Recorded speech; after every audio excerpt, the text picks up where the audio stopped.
Please do. So in the Hall of Heroes, or whatever the heck it was called, Vanquished. I saw the Oni of Souls perform a teleportation ritual on a teleportation circle under a carpet, and he finished it off by saying, "Enter into the frozen prince's heart in Infernal." So the green Oni is dumb and needs scrolls to be able to teleport. I mean, it's fair, man. And so when some cultists came in and made a distraction, we stole two of the teleportation scrolls from the Ice Devil, and we used one of them to teleport into the chamber with the 3 Onis and the Oni eggs. After a little bit of a chat, the Onis teleported out, leaving us alone in the room with the eggs. It looks as if... Oh, that is a personal note.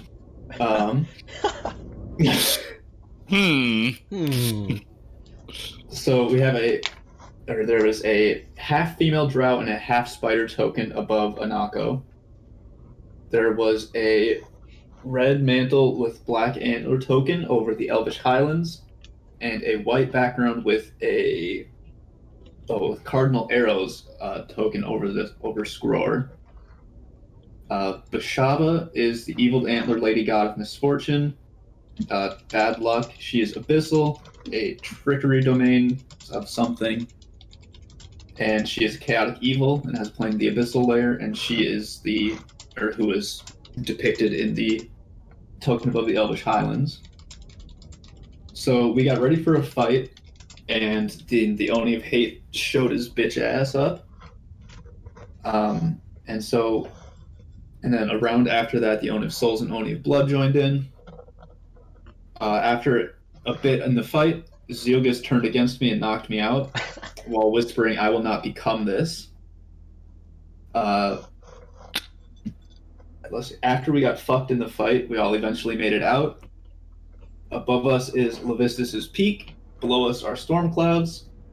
And Argus went unconscious to make sure Dimza actually got out. Alright. And we didn't end up leaving Dimza, thankfully. Dude, I felt bad for Dane, man. He had a fucking decision to make, man.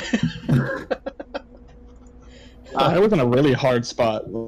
It's like you were at 4 never health. have I ever been in a situation like that. Yeah, you're at 4 health. You had the decision, like, do I risk the attack of opportunity that 1, he has a high chance to hit, and 2, he only needs to do 4 damage, and the minimum he can do is like 2 or 3 or something like that. So like, you were just, fuck this, I'm leaving. I mean, yeah, unfortunately that was what I had to do. Yeah, and that's probably the most sensible like option to make, because if you went down, there goes 2 people. Yeah, and that would be bad if I died. Yeah, it's very bad. We might not be having this session if that happened. Probably. Oh no. But if everybody is ready to finish up Act 1. Alright. We pick back up. So we have Jonah is unconscious. 0 hit points. Yeah, Jonah's unconscious. Argus is unconscious. Yeleven, Argus. And Dimza is unconscious. Glandor, you finished with 4 hit points. Zeilgus, I forget how many you finished with, but it wasn't looking good. I have 5. Oh, much better than Glandor. Laggard was unable to pass the barrier, so he remained behind with the other Onis, who were probably quickly regenerating back all the damage that was done to them. This is just like reminder stuff, just to keep in mind. There were the 3 Onis that were in there: Hate, Blood, and Souls. Plagues never showed up, and you guys murdered Skulls, so he's not coming back. That's why I sent the statue for him. Yeah, he done. That boy's dead. Bye-bye. But for the members who were still standing, and I will grant a long rest because, there won't be a session if I don't. We are getting a long rest right now?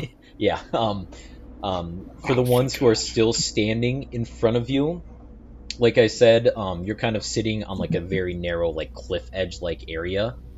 Down to your right, you can look over and you can see the storm clouds below.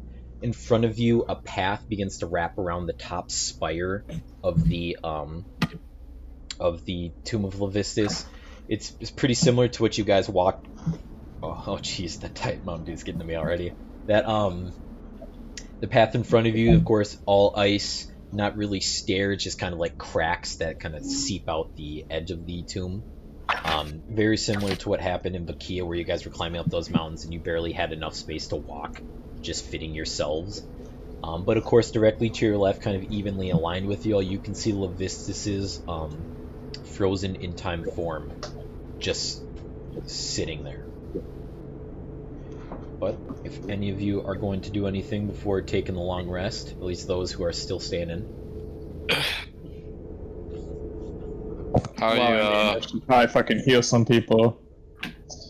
Everybody is Are they stable? yeah, everybody's stable. Yeah. Okay. How you holding in there, Dane? Glandor? I'm barely holding on. I am glad and thankful that we made it out with our lives and our teammates' lives. Yeah. But I left my fucking javelin in there, man. Well, I mean, do you want to go back for it? We still have the option to. That barrier's up, man. Fire. I thought we can go through it. No, barrier's back up. He dropped it just so you guys could pass, and then it came up. That's what's preventing the Onis from coming and killing you right now. I gotcha. Well, couldn't they just take the time to drop it? What Laggard They was saying can't go earlier, through for like a yeah, reason, they right? can drop it, but for some reason something's holding them from going through in the first place. Oh, okay. It's like even if they dropped it, they're not allowed, from what it seems, to continue forward to the top. I'll say, I guess while we have both Yeleven and Argus out, I want to get your opinion on what we should do. I know Argus wants to summon Stillblade to help take down Baldrin, but Yeleven wants to try to redeem him in some way. Unfortunately for Yeleven and their relationship, I do not think that there's a way forward where we can salvage Baldrin and his legacy. This seems like a battle that needs to be fought, and as far as Argus's plan to get the Stillblade, while I semi-support this, it does seem like a very volatile decision, because who says that we can truly trust the Stillblade? But that dragon roar has got me feeling some type of way. Yeah, that's kind of where I'm at right now. I also don't particularly like giving up some of my blood to summon Stillblade. That kind of puts me on edge a little bit. Yes, I understand that. That seems a little odd and a little, yeah, I mean, dangerous to take your own blood to summon a potentially very dangerous being. I was gonna say something else, but I forgot. Fuck. Oh, I also feel like there's an aspect here we're still missing. We're missing out on a very glaring thing, but I just can't figure out what it is.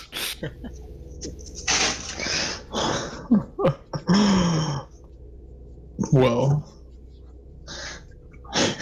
I can't say for sure. I guess we'll find out tomorrow. We could attempt to. Well, never mind. I don't know. Can I cast a third level glyph of warding, putting a spell glyph in another one of my books? Okay, which one you want to put it in? Wish. Does using it destroy the previous book, the How to Cope with the Loss of a Friend? Because you could just do it. I don't think so. Fuck it, you got it. I guess I kind of. Well, no, I guess I dropped the book back there though. It's on the ground, so I don't have that one. Oh, the most important book.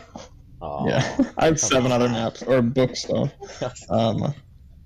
I'm gonna use Mages 101. Huh? I have a book called Mages 101. Oh. Isn't that a game? Or no, it's Wizard 101. Yeah. Oh my god. I thought he was opening that up in Isn't another that a tab. game? Oh, it's broken. It is.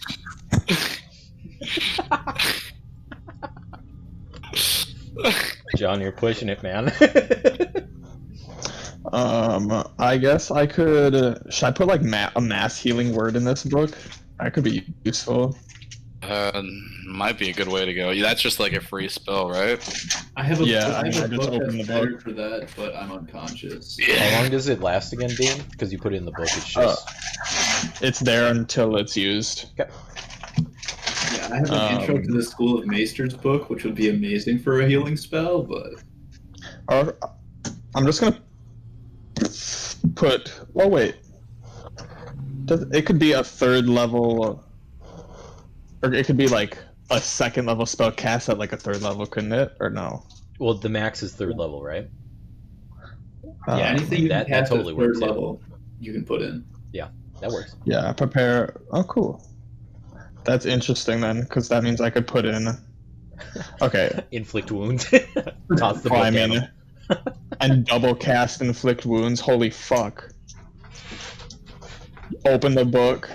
Yeah, I'm pretty There's a sure... free action. Yeah, I'm Does- pretty does sure it that... stack? Oh yeah, I'm pretty sure that free action was very incorrect, but I just wanted to give it to you Yeah, I last think the session. free action is to draw a weapon, and that's it. Yeah, like free action, Dane just fucking, you know, level 3 Opening inflict a book. wounds, That's not level 5 inflict wounds, bonus action.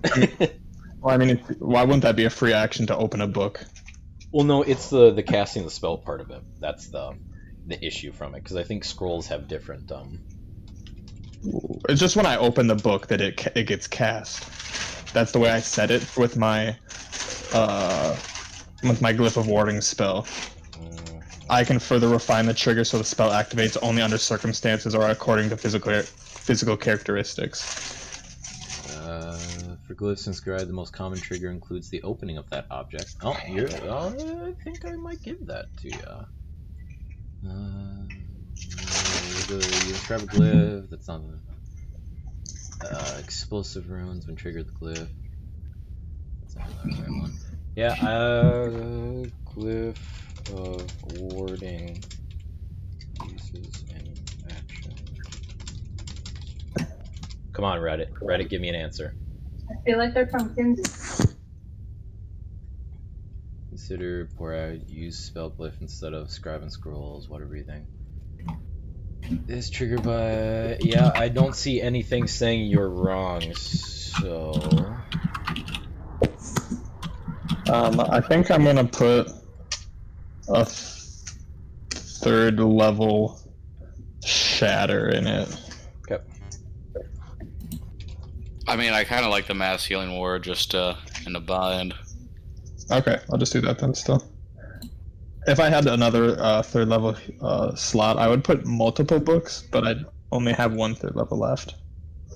So I can't do a bunch of books. You guys just ruined my Like, final encounter. Can anybody cast a spell, or can it just be you? Wait, what do you mean? So, like, say for instance, you have healing, but for some reason you go down, you can't use the book. Maybe you want to spread out the Oh, no, healing the- to maybe. The book can be opened by if I define it as you guys can open it, then you guys can open it and trigger it. So Yeah, Yeah. think of it like the trap too. Dane tells the trap, like, if somebody opens this, it just goes. So if anybody opens it, it just goes, like the spell. Yeah, I'm thinking maybe you give the book to either like me or Yeleven or somebody that doesn't have like a healing action or anything like that, or maybe somebody that stays in the back or maybe the front, but just something that spreads out who can actually heal in a bind. I mean that's fine, but our choices are pretty slim right now with people unconscious. Well, yeah, what I'm saying for like in the coming fight, I don't want you to go down for some reason having the only healing And not spell in the able to book and use not it. being able to heal. I gotcha. We can give it to probably 11. Yeah, that's not... Is there a range on mass healing word, or how does that spell work? Look, hold on. 60 feet. Oh yeah, Yeah. then we could probably Choose just up give to it 6 to. creatures of your choice. Then we might just want to give it to Yeleven when he awakes tomorrow. Alright. We can do that. What is your ideas on moving forward? Do you think we should wake the Stillblade or what? I'm not a particular fan of anything that Argus proposes, especially when it deals with the Stillblade and my blood.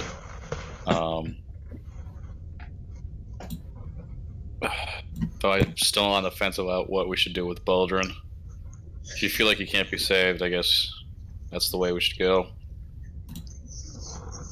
I mean, we can always play it by ear as we move forward, but I suggest that we play it very carefully with Baldrin. I would agree. He seems to have a lot of ulterior motives that we are not aware of at all. I would agree.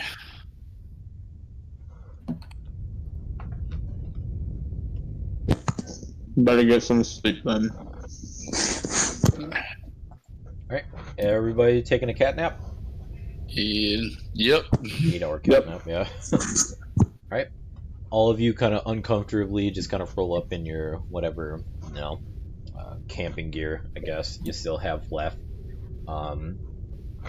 Dane, something to take note that you haven't realized in a while. Inside your bag of holding, your Capine is still chilling in there, pretty freaked out, but kind of pokes its head out when it sees you rest. It just kind of curls up. I forgot it was in there. Yeah, it's just kind of like, shit, man. I put my head in here for 2 seconds, come back out, we're in hell. Okay. Sorry. But all of you anxiously kind of rest, knowing that the Onis are probably like just 20 feet away from you on the other side of that barrier, and Baldrin, a grape, not a grape, but a dragon, and Levistus are just sitting right around the corner from you. But you all have a relatively, fine sleep, I guess, as everybody wakes up. The ones that were knocked unconscious was pretty weird to wake up and see that you're in a relatively safe spot from now.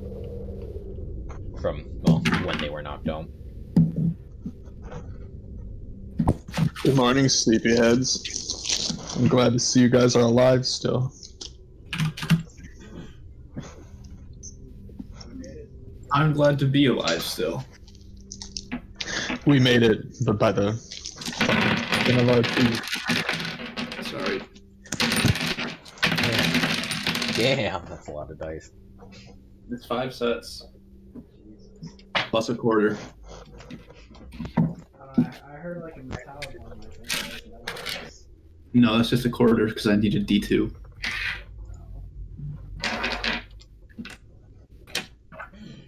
I wish I had metal dice. They're expensive and they're loud, they're not worth it. It's like those gemstone dice. You want to pay, $80 for a full set, and the dice just shatter on your first roll. They were not made of the gemstones, then.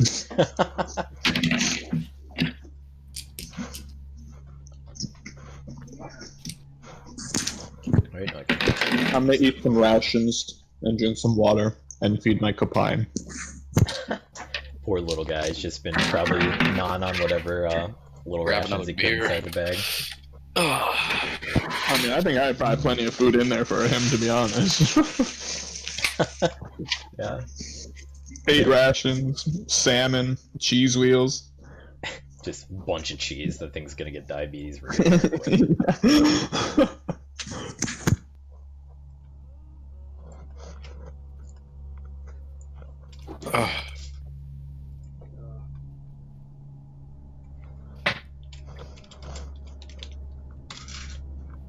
Right. But all of you now kind of sit around side, huddled up, preparing for the final ascent. Oh, shh. Uh-oh. That scared the fuck out of me. Jesus. It happens every time I cook. How dare you try to eat while we Like the final section.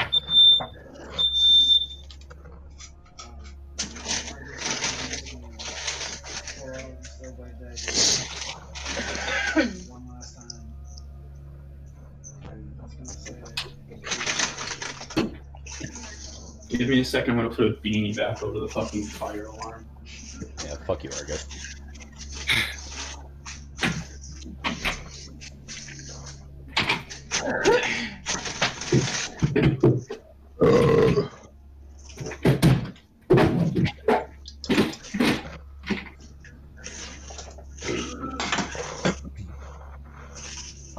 Something to note too, before we head into this final little encounter here, you guys should take the time, go over, kind of like what John and Dane just did, go over all your spells, go over all of your items. Just make sure you have everything in mind for this.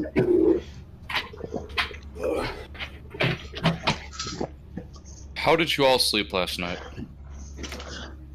Like I was unconscious. Levistus was infiltrating my dreams. He knows we're here. You said Levistus was infiltrating your dreams. Yes, he stared me deep in the eyes. It's the he's the demon with the red glowing eyes that I saw in my vision long ago when I sat upon the throne. I believe that he has been communicating with us telepathically, it seems, through his icy prison. Is Levistus male or female? I think it's a man. I mean, you can look, he's literally chilling in the ice to your left. Yeah, he's like right behind us. Yeah, he's literally just sitting there. I see a big old dick. Perception check. Demons probably have no need for sexual organs. Give me a sec. I'm not going to answer that question. 21. I do Do not I have see his the dick? answer. You do not. His loincloth is pretty wrapped tight. Alright. I feel like something's been trying to manipulate us all from the start. Or, I don't even know. I was hearing a feminine voice last night trying to reach out to me, but I was able to shake it off before it held any influence. Has anybody else encountered something like this before? I experienced a feminine voice last night. It sounded like she was trying to manipulate me. I don't remember much else though. You can't listen to her. That's Levistus is showing you. He wants you to succumb to his desperation and to trick you guys. I don't know what you saw, but Luckily we stopped in that brothel before we came to hell, so I was all good. Yeah, we got the quick note out. Argus, have you encountered any of these dreams or anything like that? I've been getting back from my past.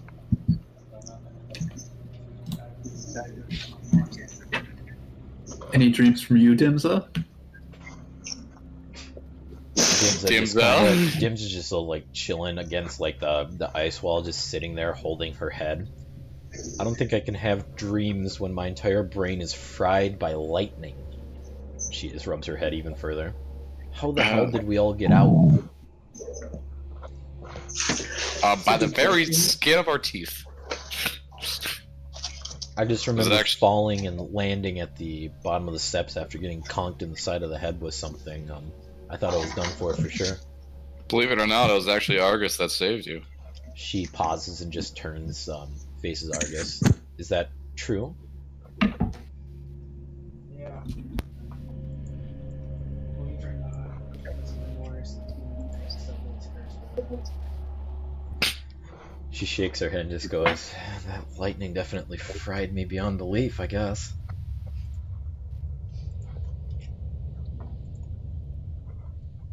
Speaking of still blade, mom said his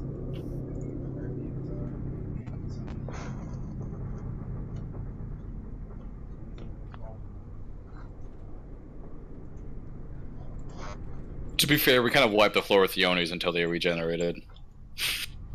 That's exactly what I was thinking too. We should have taken the eggs, but we kind of just waved those by and they bit us in the ass big time.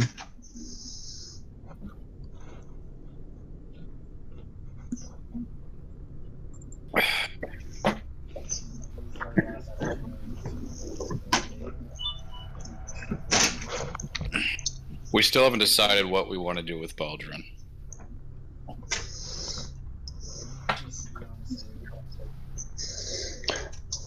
I'm in agreement with this. I don't think we can move forward with our heads believing that we can save him. We're in one of the most hostile environments, surrounded by the demon that rules this level, an ancient white dragon, and somebody who we believed we trusted, but had ulterior motives the whole time.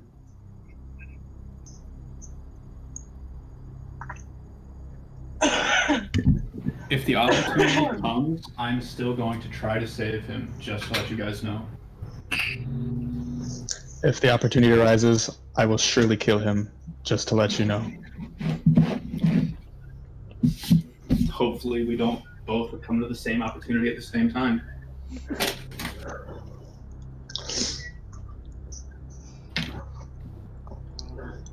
Argus, will you do me a favor and hold on to this book? It contains a 3rd level mass healing spell. I'm entrusting you just in case we get into a bind. Use it when we need it.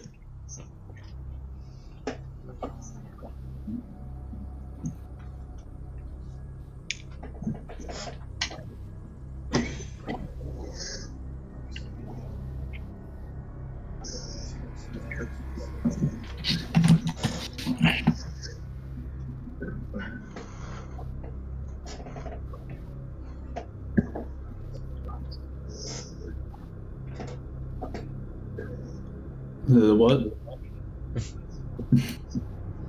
I'm looking at the beasts I can summon. I'm trying to prepare. Send me them when you find your choice, Jonah, so I can load them up into a draft. Okay. What happens if we summon Steelblade after Paladin's dead?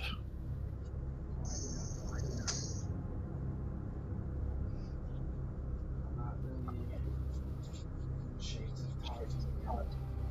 He's already on his voice. Just feeling tired.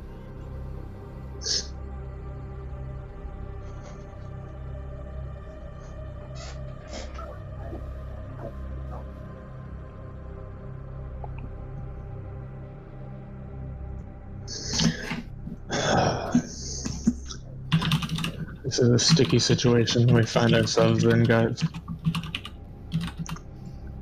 But we need to all be on the same page. So,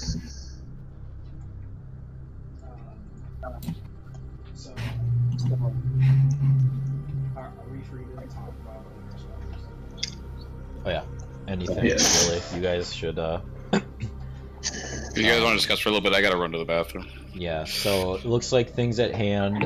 You guys have already talked about what you're gonna do with Baldrin. Stillblade one. I don't know if that came to a conclusion or not, but there's still that. Go over like all your items and spells, that kind of stuff. Dane, just so you know, the items that you have attuned to you right now that I'm counting are all of them besides Halleck's All-Seeing Eye. I just assume that you haven't attuned. Yeah, I'm currently attuned. Well, I currently don't have a Javelin of Lightning, and it probably will not come back to me, so I'm not attuned to that one. I'm currently attuned to the Helm of the Bloodhoof, and that looks like it's it. I don't think I have anything else that's magic. Wait, no, was the Javelin... Did you even need to attune to that one? I thought so. Hold on, let me pull up the drive while you I guys... don't- What else did you have me attuned to? the Staff of Resurrection. Oh, I guess I don't. Oh, yeah. That's a good thing to be attuned to. Yeah, I'll be attuned to that. The Helm of the Bloodhoof. and then what's the Oni spine? What's the damage on it? Let me find that. I was just checking the Javelin's property. Yeah, it says it's a magic weapon. Okay. I'll find that pretty quick. No worries. Because if the Oni spine is worth it attuning to, I'll probably attune to that over Halleck's All-Seeing Eye.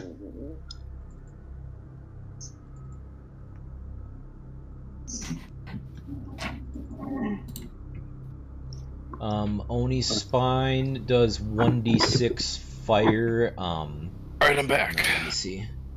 The base deals an extra 1d6. This weapon.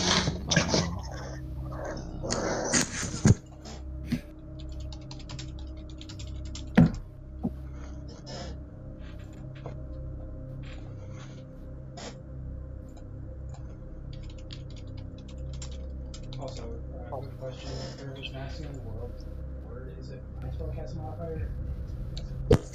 It's mine. Dane's, yeah. Dane, the Oni's whip would be 1d8. If you use its bonus action, you could imbue it with an extra d6, but that also requires you to use your blood to ignite it. So you have to take a little damage at first, but then it starts on fire and you do 1d8 plus 1d6. And that's What type of two-handed? weapon is? What type of weapon is the whip? Is it? It's a longsword naturally, and you can use it to transform into a whip to restrain people. Yeah. Is the whip form a finesse weapon? Longsword form is not. Whip. I'll look it up for you.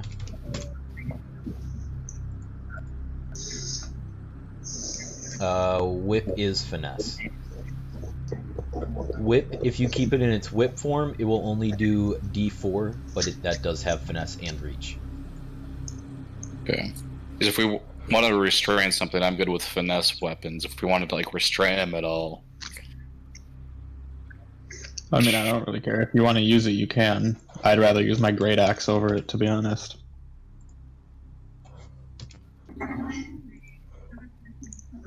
Otherwise, I'll just attune to it just in case, and I think I'm proficient in finesse weapons too.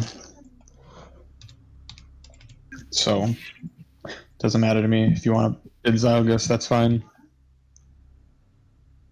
man, I might. I think Maybe whip I'll- is. Yeah, I think whip is finesse, but it only does a D4. Yeah, I might be. Whip has finesse and reach and does a d4 base. Yeah, I might be able to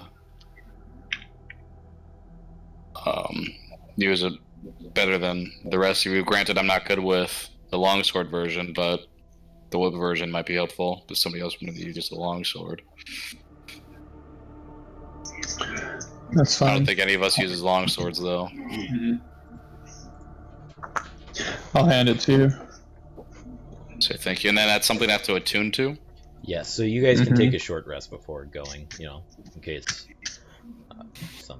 to attune to everything. So Shane, do you have me attuned to the helm, the rod, and the Halleck's Seeing Eye? Yes.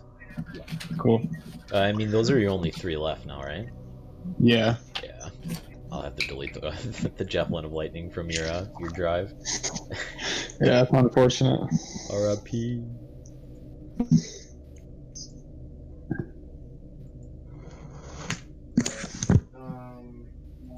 So just so we are on the same page, a lot of the spells that I have set up are more support spells. So I have like Aura of Vitality, Cure Wounds, Bless, Aid, Chill Face, stuff like that. So yeah, I'll probably be using Aid before you head in, so you have an additional 5 health for all of this. Is that concentration, Charlie? Okay. I don't really have anything that can. Actually, might be able to look. I don't know. I have to check to see my spells are spells I prepare or spells I learn. Yeah, they're spells I learn, so I can't really modify that. Same here, but if you guys need like light healings, like I have cure wounds and some spell slots that aren't really used for much else, so I could try if you need to. them, try to get close. So I'm able to do two things to maybe slow him down. I can either make him take damage whenever he tries to make a multi-attack, or I can weaken him to or I could make them lose invulnerability to a certain damage type or to all damage types. Is non-silver the damage type? What was that? That's the shame. Dane is non-silver the damage type? It's kind of like a modification of slashing, bludgeoning, piercing. Yeah. Yeah. Non-silvered, they would be devils are typically resistant to non-silvered. Yeah, I'm just saying, wondering Yeah. if John can get rid of that resistance. It's the target loses. Or I don't even remember what it was, but Actually, this is just if they're invulnerable to it. Yeah, if they're oh, invulnerable. it's just invulnerability. Got it. By the way, Dane's Rod of Resurrection has 5 charges. You can either use 1 charge to cast Heal, which will heal 70 hit points to some person. You can use that 5 times, so think about that. Or he can use Resurrection with it and expend all 5 charges. So if you guys use that rod to heal somebody, you can't use it to resurrect anybody. Mm-hmm. And just And know, I think that's their only way of resurrection. and if you guys use resurrection or use 5 charges of heal, I roll a d20, and if I roll a 1, the rod's gone. So just to keep that in mind. Got it. I'm gonna mute for a second and torch it out. Shane, can you send me the information on the Oni's spine? Yeah, I gotcha.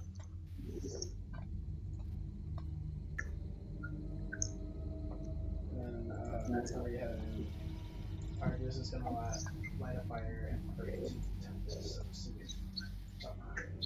Okay.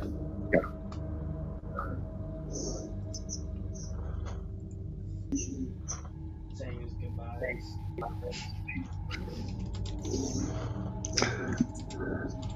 I might as well do the same and say something to Kellamvor. And hope While that we're he- all taking home, I guess I'll Yeah. flip through the King in Yellow just for any bit of help, information or anything like that.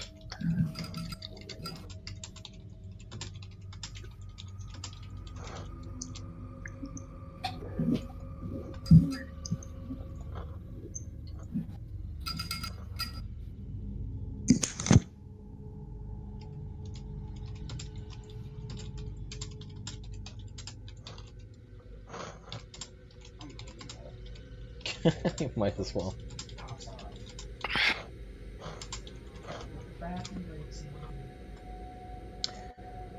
Alright. Just making sure. Any last thing? All the issues at hand have been decided? Shane, is the imbuing the weapon with fire for the Oni's spine, is that only for the longsword form? No, that's for both. That's for both? Yes. Yeah, I'm sorry this one's harder to read. I made this way back. 26. You take a single slashing damage in the process. Oh, only a single slashing damage. It's not that bad at all. Is that 1 point of slashing damage? It is literally 1 point of slashing damage. John, I know that does a lot. Takes a lot out of your total health. I mean, but... I do sacrifice a lot of health for my class, so... Hey man, all I'm saying is if you kill yourself tonight, make sure you play Bard next session. For sure. I think I'm gonna go with that Twilight Cleric. Dude, all party full of clerics, man. I'm down. I was gonna experiment with the grave cleric maybe or something. That's next campaign. Everybody's a cleric. we're going to do some Heroes holy- never die. holy wars on everybody. See how somebody goes down. All right, you're back up. Just walk it off. Spare the dying.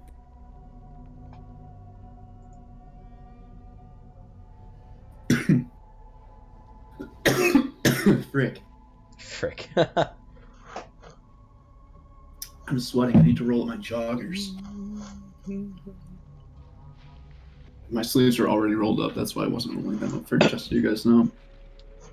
Right, let's see. And just know, Charlie and Dimza also have full healing pool right now. Dimza has 50, Charlie has 45?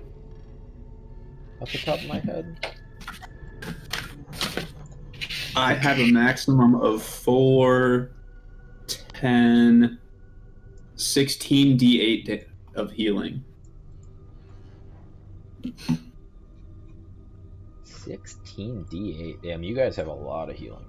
Yeah, that's if I put every single spell slot towards healing. Hey man, all I'm saying is, you guys have no excuse if the team party wipes now, okay? Dane has 350 points in one item, plus all of his shit. Before it even starts, I'm already down 3. Then my first turn I'll be down another 1. What are you talking about? I'm talking about d8s I have of healing. I don't understand. I'm also probably going to be losing a lot of hit points very quickly. So I'm going to be using a 3rd level before the fight starts. Yeah, Ice Dragon, Levistus, Waldron, they all just go after John. And then there's Hunter's Mark, which is another d8 worth. It'll be fun. Damn, did Charlie get lost? Bathroom's literally right on the top step. Alright, if you gentlemen have anything else to say, just getting it all out in the air before making the final ascent. Once Charlie gets back down, I'll take a quick bathroom break, but...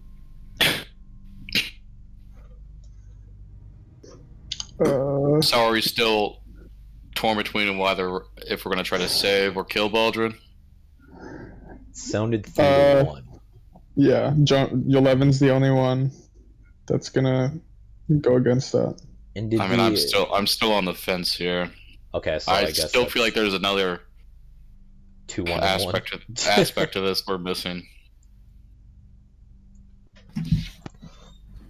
You guys need to be reminded of what Baldrin told me. Alright, Charlie's come back down, so I'm gonna run to the bathroom while you guys talk. Sure, because I do not remember what Baldrin told you. Oh, they're still arguing about who they're gonna kill Walter or not. So yeah, when we were in the Hall of Heroes, that's just what I'm gonna call it, fuck Shane. When we were in the Hall of Heroes, I got a message or something from Baldrin. And he's trying to keep devils out of the realm. And if we were to help him with his plan to keep everything sealed up here, then the rapier would likely fall into our hands. Did you tell us that's when it happened? Yes. I told you it, well, relatively soon after. I vaguely remember him doing this. This wasn't in your recap. This was from 2 sessions ago. It doesn't make me trust Baldrin anymore.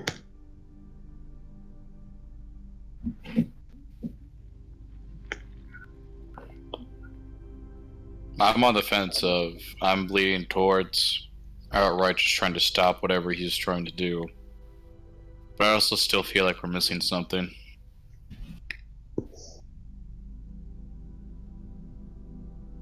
I don't like this voice that has been trying to manipulate us in our sleep.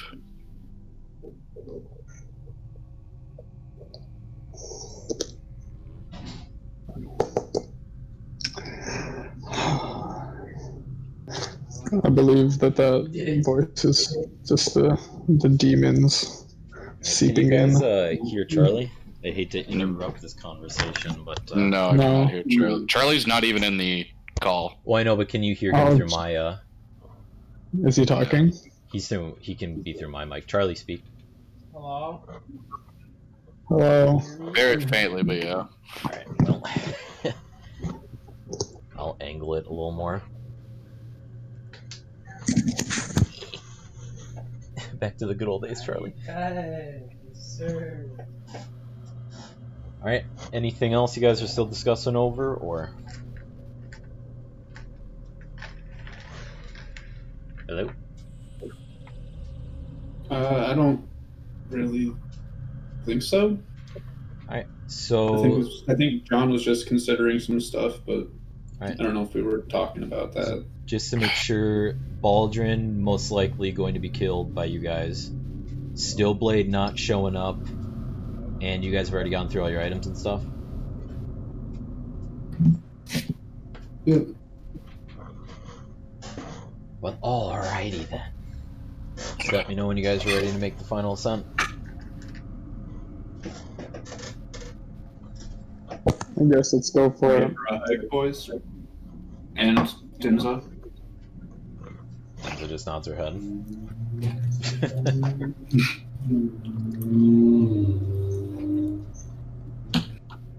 Well, that's the case, gentlemen. We're rolling out, man. All of you preparing your spells and everything like that, healing up, game planning, gather. Give each of you like a, well, each of you just give each other like a quick little nod of the head, just as a kind of goodbye in a way in case things go bad. You guys all begin to ascend up the icy path on the side of the top of the tomb of Levistus. After probably a couple minutes of heading upwards, you guys are all kind of stunned backwards and pinned up against the wall as like air pressure just kind of pushes you back, as you can hear the flapping of a large white dragon just kind of fly past, disregarding you all as it kind of continues up to the top where you guys are headed. Unnerving at first, but then you guys continue pressing onwards, getting no direct threat from this beast. After a couple more minutes, the path kind of becomes centered as you can see a top rim begin to form on the side of the mountain. The top isn't speared in a spear shape, like pointed like normal mountains. Instead, it seems like the top chunk is just cut straight, so there's like a flat area on the top. You guys make your final approach up, as you can see as I pull up the battle map. Ah, jeez. Alright, get rid of the password, enable access. Alright, let's make sure clicking enable access doesn't crash my laptop. Into game chat. Oh, and looks like Tarask crashed on me. Amazing. You don't have access to this battle map. Let's get it, boys. You can't have I have D&D. ship combat init map and a Naka region map. Alright, it must not have went through before it crashed. Give me a second.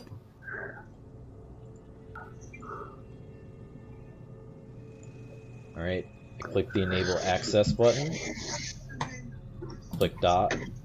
Oh my god, I might not be able to use this this map, man. Why? It's not letting me. Ooh, video battle maps were released though. Oh fuck. Maybe I should have tested this out before. It worked earlier. I mean, I tested that much out, but...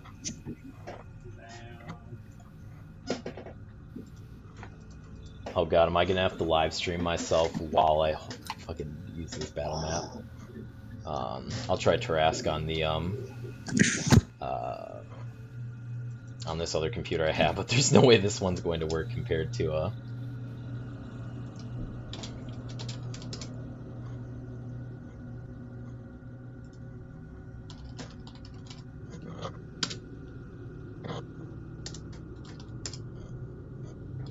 Damn, guys, this is actually kind of embarrassing.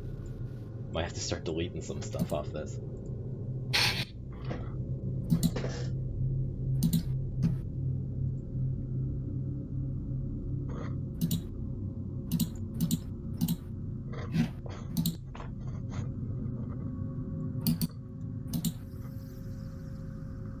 Fuck me.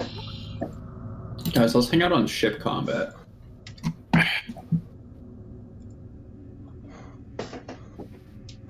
Alright, I'm trying some things here. Keep planning. Never mind. None of us are on ship combat. I'm almost back. Back to where? Oh yeah, Charlie's computer crashed earlier, so he's I knew this was a bad idea. Alright, let's try the ancient monitor and desktop in one computer my mom uses.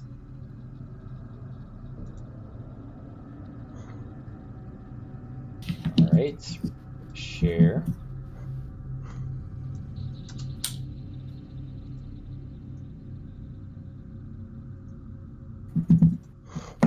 No way. Nope, there it is.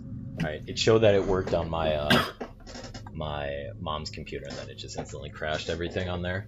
Alright, I'm going to make some last minute changes so it will be able to work. You guys just keep doing you. As I leave you on a cliffhanger. Hour-long session, boys.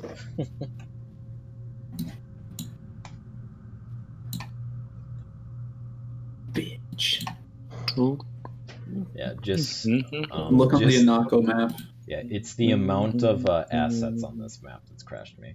You'll see why in a second. The bitch. I'm not embarrassed, you're embarrassed.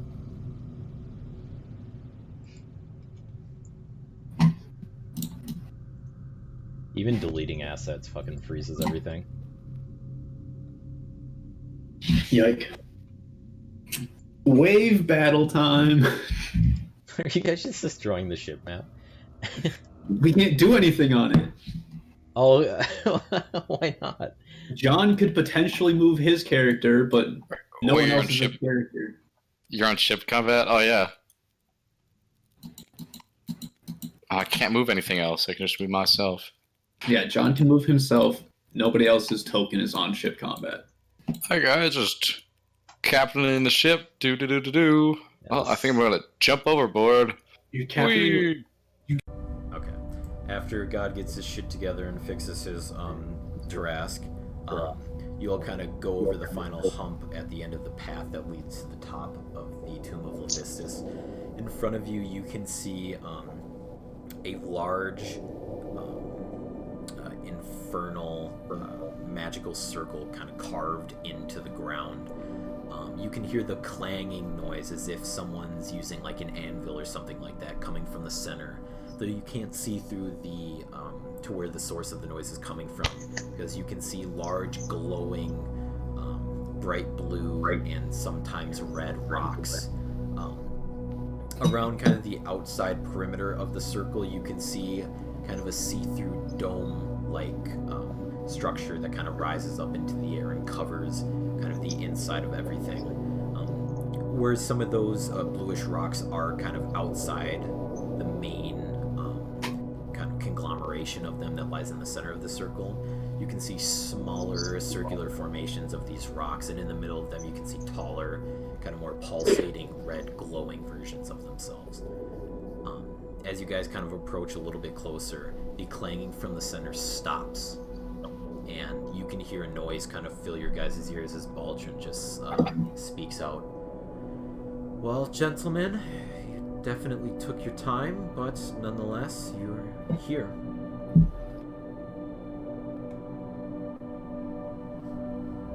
What are you doing? What do you have to say for your actions, Baldrin? I have nothing to say for my actions. My destiny has been written in the stars since the desolation came to pass. I am the chosen one. I shall save the Prime. And you all are just in my way. You sound like a madman. And he looks towards you and goes, ironic, isn't it? Coming from you. I don't think myself a deity. I don't think myself one either. I just know that my actions will save the realm from what the devil below has to offer. And of what realm do you speak? The Prime. You led us astray this whole time. If you would have given us a chance and told us what you were doing, maybe we would be behind you now, but many of us feel torn. He shrugs and just just goes, if you knew the truth of my actions, you would have stopped me long ago. This is my duty, my responsibility. Can't you see you've been manipulated from the start? I have You not. know how you know have you not. know how you came to the throne. You saw what they did to the previous king. He's here, tormented for eternity because of your actions, because you were manipulated. He was manipulated. He shrugs and just goes, and I'm not him. I will not end up like him. I've only survived this long because I'm superior to that old man. He would have brought the kingdom to ruin if it wasn't for me. And it is the way it is now because of my actions. And he kind of, again, you can't see him just because of how the rocks are formed. Like, they're heavily pressed together. They're kind of like slates in a way, so like they're perfectly lined up. Take note, no moving diagonally through them, you bitches. There's not even a point where we could. But Baldrin just pauses and just says one last time, before our fates are sealed here today on these desecrated grounds, I must know your intent. Are you my ally or my enemy?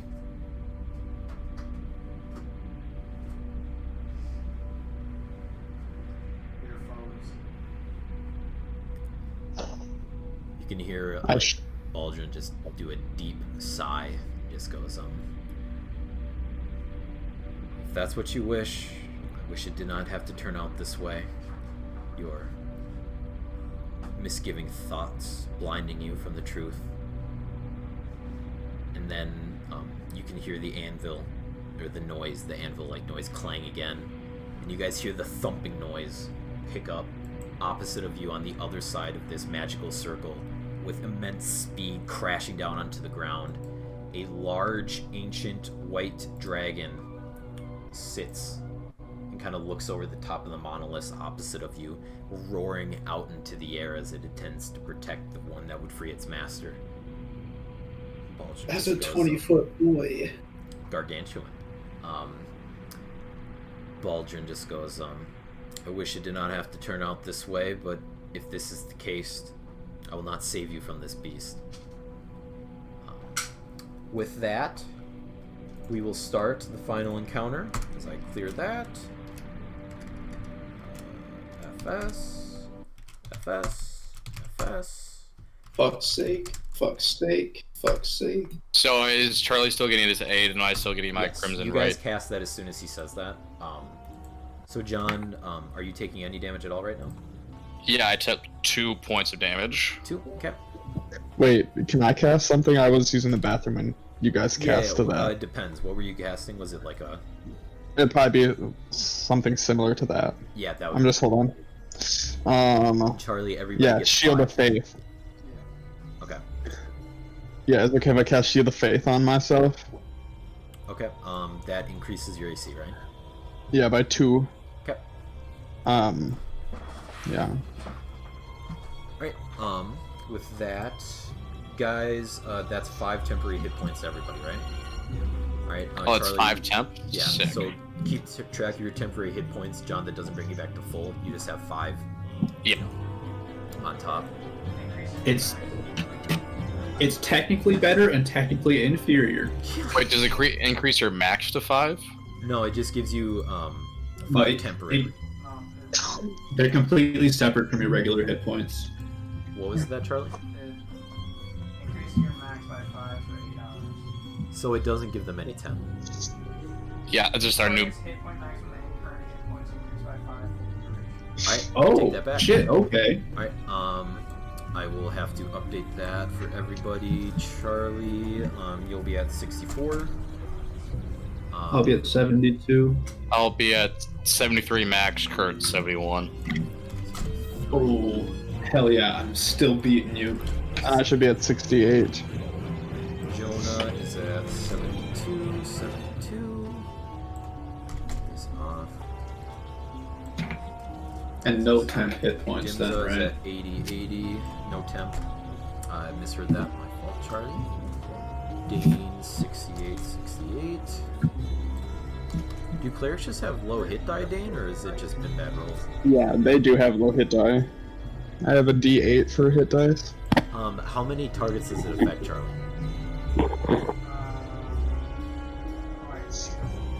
Up to 3? Okay.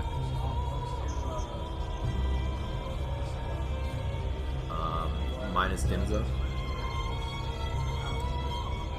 Oh, so you're gonna give it to Dimzo? No, the 3 of us can call. Okay, so Dimzo's back down to 75. Okay, because I was thinking dire wolf wise. So then you're back down to 59. Okay. Alright, now that everything's sorted, Dane, your AC's up 2.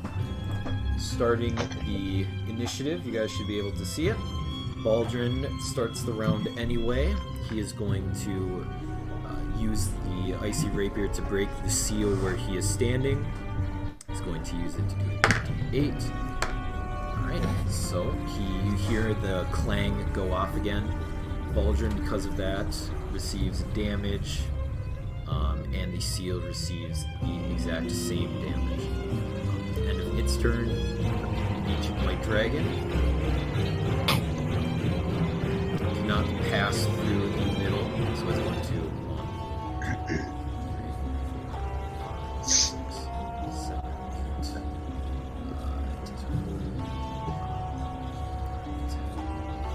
8, 12, 13, 14, 15. One more. Yeah, come on, baby. And it is going to fly up in the air and fly all the way there. If you guys can see that.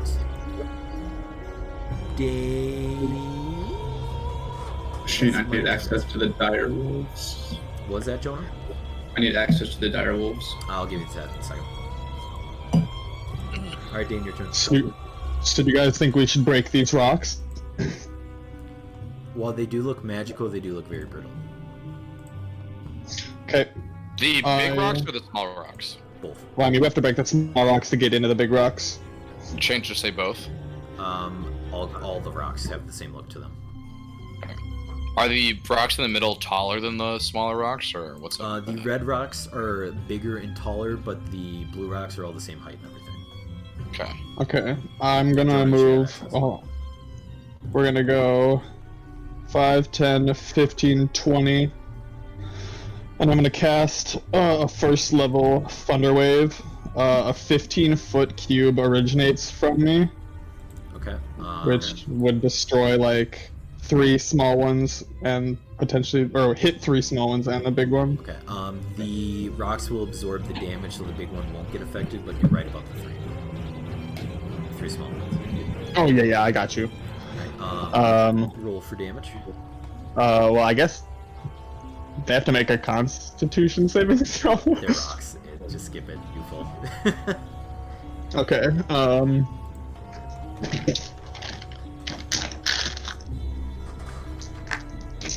Hate to tell you this, but the rocks are not in fact alive. Damn. Okay. 10 damage. 10 thunder damage. That's it. Yeah, that's it. All right. I will do a little draw here. These 3. Does that work for you, or do you want the other 3? Can you even see them? That works perfect. Yeah, I can see that line. Yeah. Well, do you see the rocks on the outside of that? No. Yeah, the 3 right there. I see them. Yeah, they're not showing up on mine, but they are definitely there. They're not showing up for me. Yeah. Just in a Dane's lucky. circle around all the red ones. There are those blue rocks, by the way. Dane, the rocks look beat, but you did not destroy them. Okay. But I marked those 3 to mark the 10 damage done. Cool. I think that should just be me then. Okay. Go to Dimza.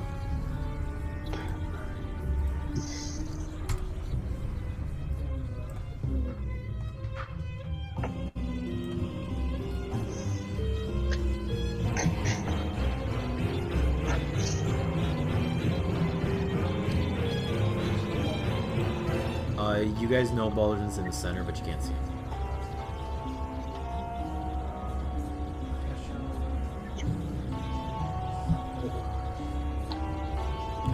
Are you able to move her? Okay, just making sure. Finger pointing with the circle.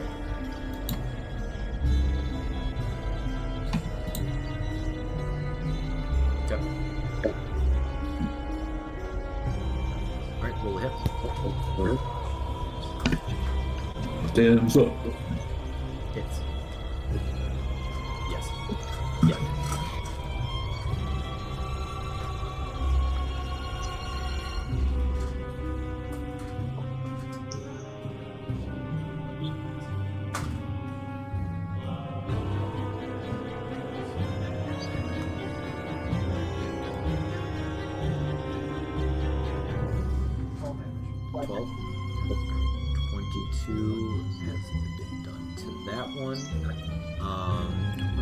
Nope, pretty chipped up though. Near breaking. Alright, roll a hit. Alright.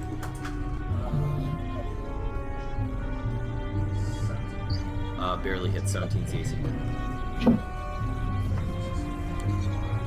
Stone has a natural AC of 17.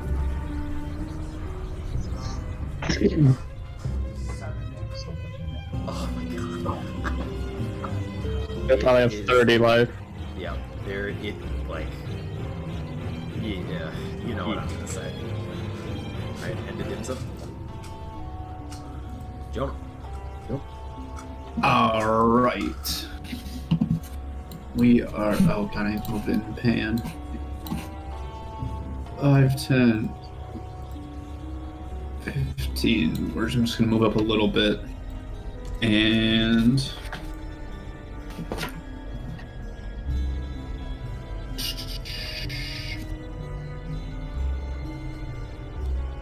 One second.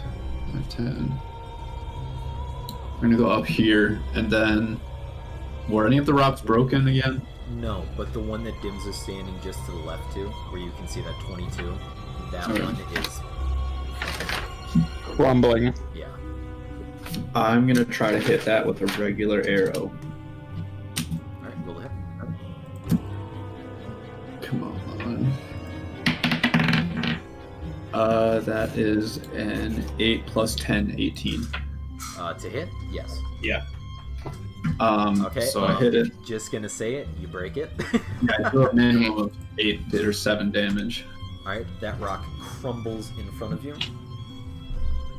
I wish you would be able to see it because I can't see it either.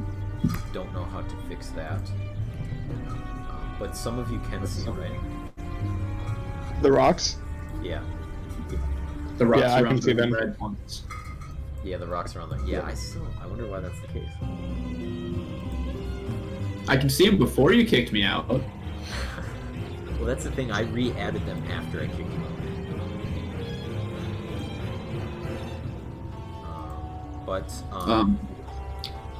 Yeah, then through that hole with my second arrow, we're gonna go for the red rock. Red rock. Okay. We're gonna swap the dice. 22. All right, that hits. Roll for damage. So that's a D8, a D6. Is that all? Yes. Right. Yeah. So 8 plus 6, 14 damage. 14. Okay. As you kind of strike into the red rock, it kind of glows bright red around it. You see a trail of red shoot back towards you. You take 7. Okay. So you are now at 65. 65. And for those who can't see, I'll start marking on the map, kind of like where the rocks are around. Okay, end of your turn? Yeah. Alright, and you did how much? 14? Mhm. Alright, because I'm going to start writing on the map so you can see damage values. Because adding each rock is just going to be a nightmare.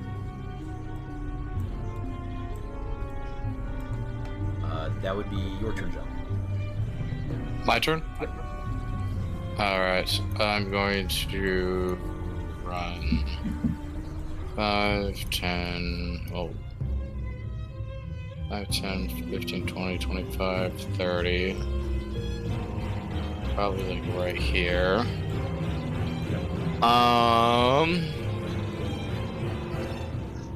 And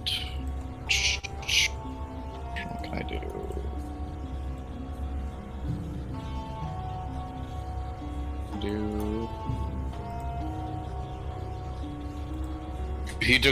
He took damage from that red one.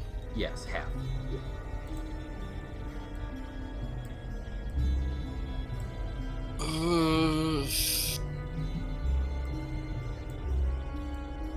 You know, I'm just gonna use my action to sprint. It's a good fort. So it's taken 14 damage. Yes. Yeah. So the 10s are Dane did 10. 14 is how much damage has been done to him. Alright, I'm gonna sprint for 30 more feet, so 5, 10, Dash. 15, 20, 25, 30. I think we can get right there. And then... There is a rock straight north of you, if you can't see it. yeah. And then... I don't think I can have any bonus actions. I can't see Paladin from where I am right now. No, you cannot see him. Okay. Of course, That'll you know just be my he's, turn. you guys know he's in there, but you just can't see him through. Yeah, we probably have to get through the rocks to be able to actually see him. Alright, that'll be my turn. Okay. Yes, sir. I will float. How could that thing survive that entire kill? Bring back Brown Bear. Yeah, how could you switch it up, Jonah? 15, 20, 25, 30, 35, 40, 45, 50. Jesus. That's Direwolf 1's turn. Okay. And Direwolf 2, you're the next contestant.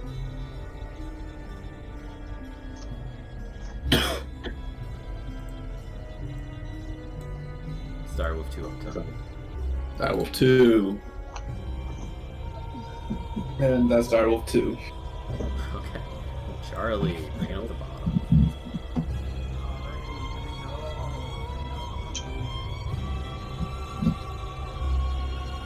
Definitely sounded like you said bringing up through a mirror. I was kind of confused. That's what I heard. Charlie betrays everyone. Charlie resurrects. Charlie throws off his skin suit. He's a drow. It's actually been Chiron all along. Ah, how, shit. how pissed would you be?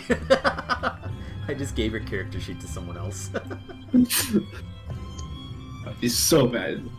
Chiron was my boy. So, okay. What are we keeping the puzzle with?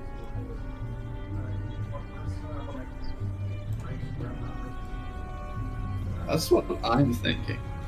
But I'm thinking it's also required for the ritual. Hey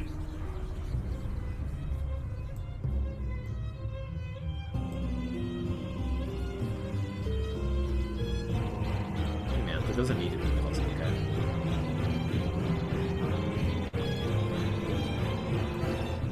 Maybe I just threw some red rocks around to fuck with you guys. I highly doubt that. And at the same time, that's Alright. something that you definitely... I'm going to just keep track of the damage values on a post-it note for everybody, so just ask me. Because it's just a nightmare trying to draw on here. Alright, I'm gonna take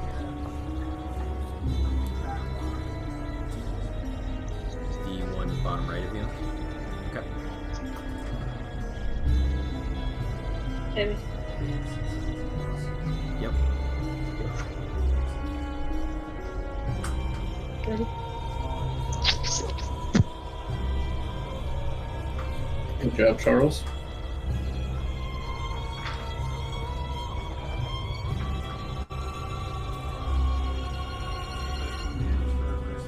To the blue one.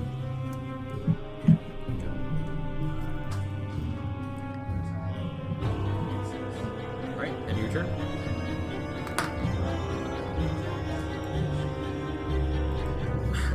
Good use of a turn, I guess.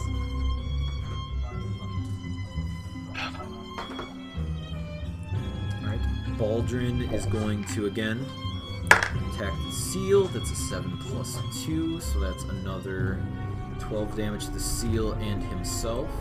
You begin to hear kind of some cracking noises coming from within there, but nothing like the entire thing's about to come down, if you know what I mean. As he does that, you can hear a pause in his voice, and he goes, "You don't think I've been expecting you all to come and betray me?" And as he says that, from the top left, you hear crunching from the ice as... Ah, shit.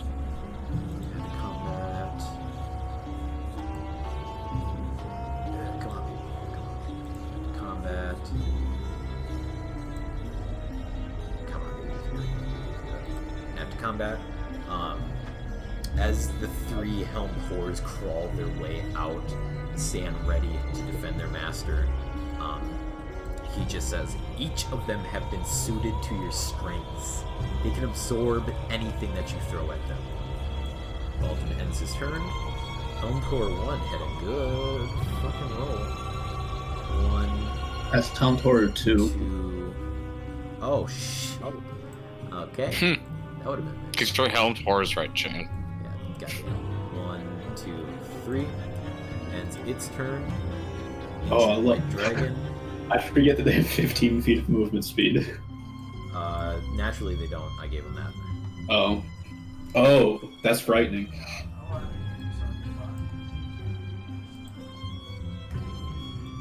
here we go. 1, 2. We don't know that we can't do damage to 5, them. 6, 7, Baldwin just told us. 10, 11, 12, 13.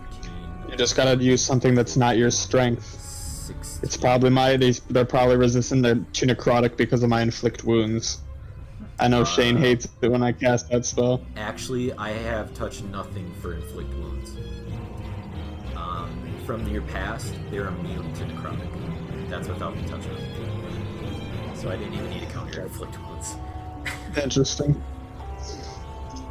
And I'm only saying that because you guys have fun. Alright, Dane, just so you're aware, 1 just to your right, 10 damage, 1 south east of that, 10 damage, 1 Charlie is northwest of, 13 damage, while the big one in the middle is taking 14. Okay. Pew pew.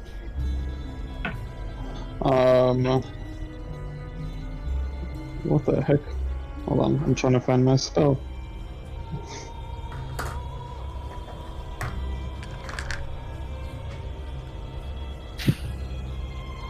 Okay, I'm going to go ahead and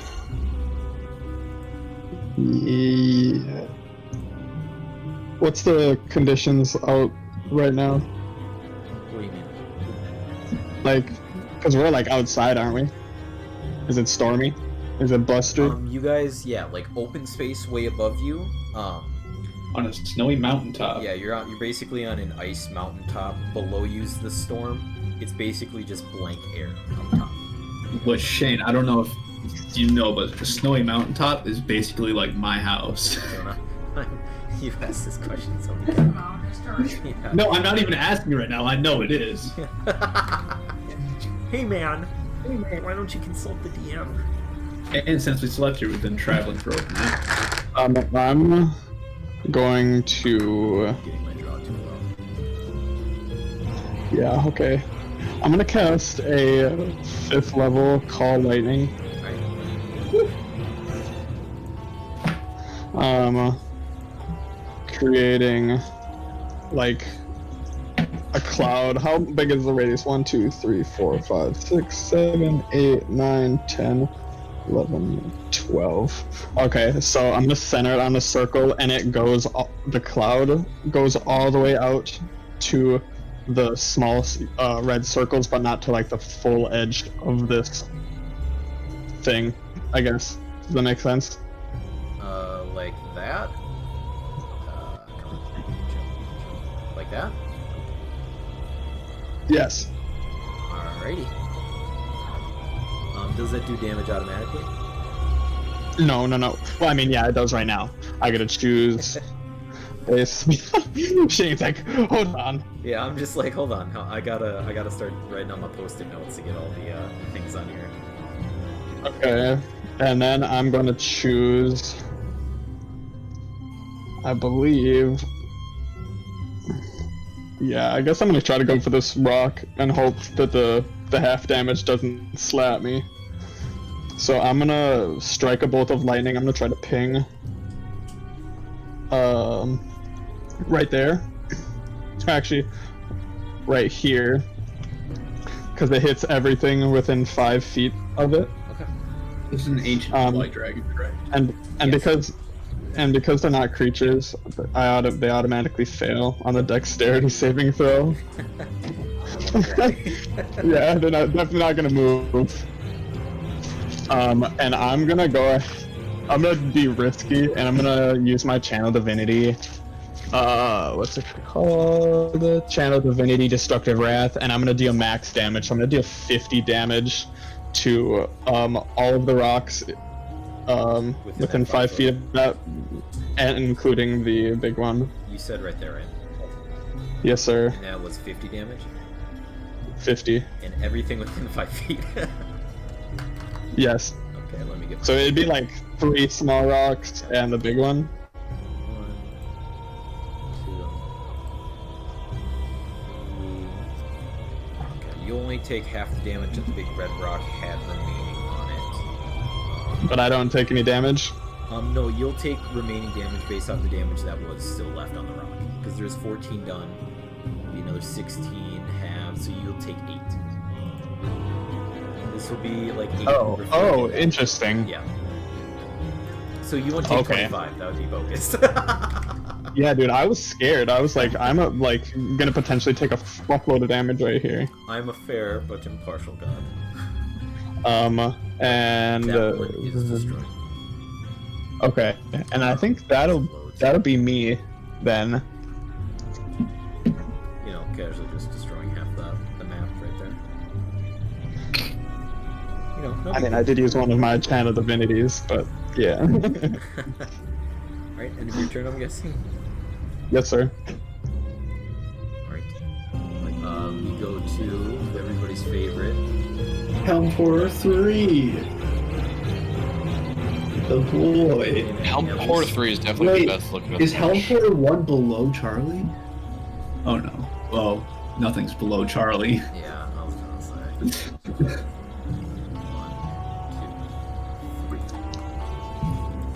Dimza. Wait, my scroll is off.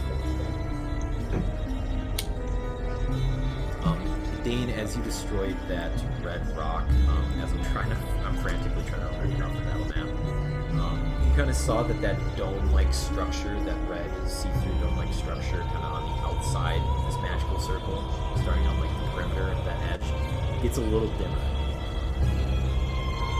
Oh, guys, destroy the rocks. They're a power source.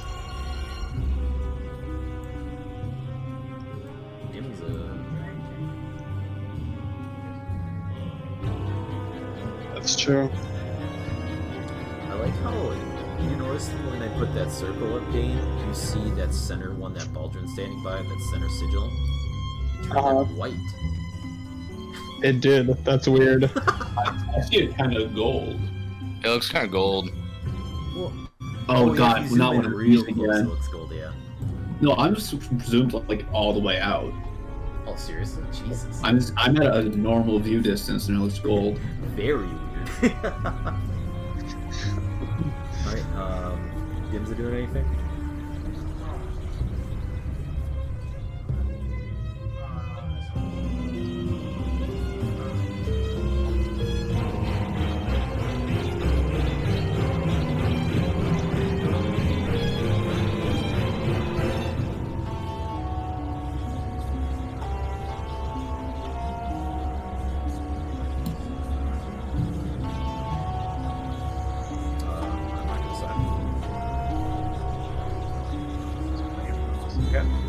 Okay. Roll for damage. No, roll the hit. Sorry.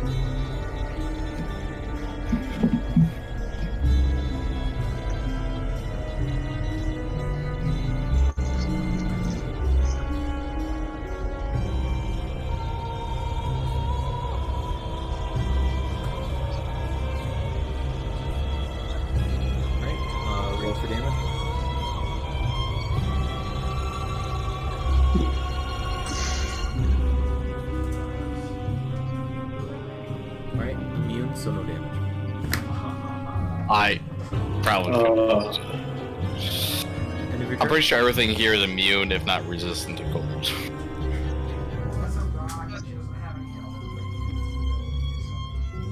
Hey man, you're That's lucky fine. she has that range ability. End of your turn? Jonah. When you get him like a crossbow or some shit. Probably crossbow. 5, 10, 15, 20, 25, 30. I believe I'm under 90 feet from the white dragon now. Oh, jeez, what are you gonna do? You're going after the Yeah. dragon? I don't know, but I'm within range if I choose. Oh, that's ballsy. Do it. Howard kill. I'm very scared of that white dragon. If I can be safe in here, I don't want to fuck with it. I'm gonna take a shot at Helm Horror 1. Okay. These are just both gonna be regular arrows. I'm trying to find One is a 14, the other's a 27. Okay, 27 hits. Oh, I didn't put that on, but that doesn't matter. I can do that in a second. So that is 16 damage. Okay, resistant to attacks that aren't adamantium, so that is half. Come on. Oh, if it's being cold, the 6 if that was cold. 6 if that was cold. Fuck. Alright, anything else we do? Bonus action, I'm gonna put Hunter's Mark on the dragon. That's why I got within 90 feet, yes. Alrighty then. Take note. Okay. John. Yes. So, am I on the inside or outside of this barrier? Well, the overall barrier is that outer perimeter. Okay. But I can The still. blue thing is just my cloud. Yeah, blue thing is Dane. Oh. I'm gonna break the red crystals. What did the red crystals do again? So when Dane broke it, that outer perimeter weakened. The red circle? Yes. I'll also say you could see a little bit in the interior, kind of where Baldrin is. There is like a little flash of red light. Oh, it's a give and take. It makes us vulnerable to the dragon, but stops Baldrin, I think. Go 5, 10, 15, 20, 25, 30. I should be able to get right here. Can I see through the rocks at all towards Baldrin? No, like I said earlier, they're cram-packed tight, and they're like 15 feet tall. You could attempt to climb them, but, you know, that'd be your turn.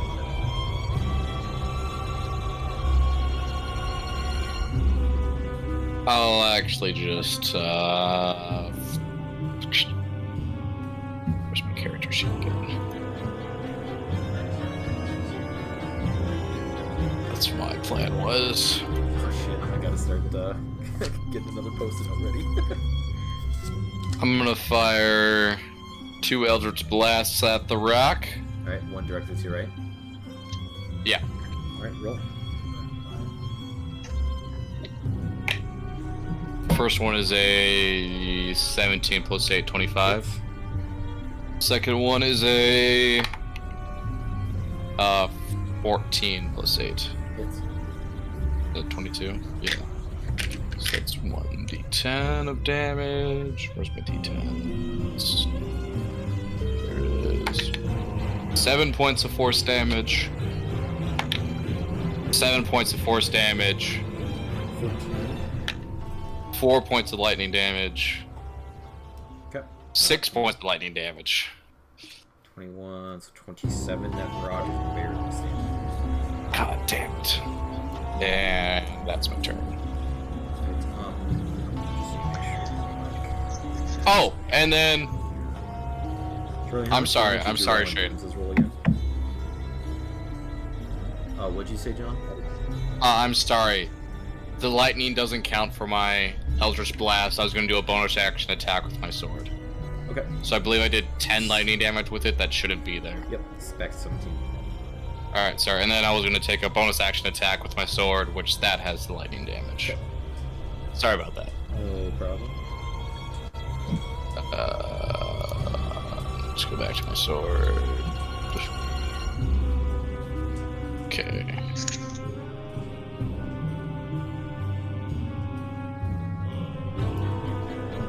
Natural 20. Hey, Sorry, baby. how much damage did you roll again? So it's the thing again.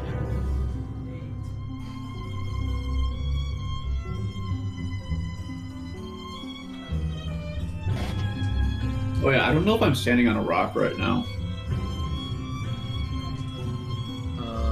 Yeah, you are. We'll just say you're standing next spot. Baby. That's... I can go that way if that's not one. Or we'll just go there.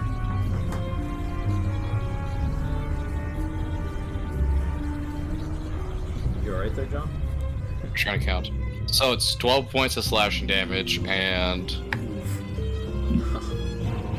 5 points of lightning damage. Alright, that rock then breaks. If you didn't have lightning, Oh! you would have been up. Sick. Alright, there you go. Alright, any return? Yeah. Alright, now we go to Direwolf 1, baby. Critted the fuck out of that rock. Oh, Okay. Alright, so the power just... What's that? The power is that... Okay, she's not left. Bad time. Okay. So now that we can continue with the campaign. Yeah, I was gonna say about the power went out. Direwolf 1. What is his intelligence? Oh, fuck, yep. Direwolf 1 is gonna see the helmed horrors and turn around and start smashing on them. Yep. So, Direwolf 1 is gonna come in and he has bite. Which one is this on? 2? That's 3 on the bottom. It is 3. So, he's taking a bite on 3. 10. To hit? Yeah. Does not hit. That is Direwolf 1's turn. Oh, that's okay. Well, you tried. And now Direwolf 2 comes in and does the same thing, but Direwolf 2 has pack tactics. Oh, yes, sir. So I get Yeah, advantage. tactics. So bite, 19. Does not hit. Oh. Okay. Yeah, damn. It's weird having a pack tactics against me. Alright, Hound Horror. I like it. Good time to shine. Can't reach, but... 3. I turned this. Alright, try it.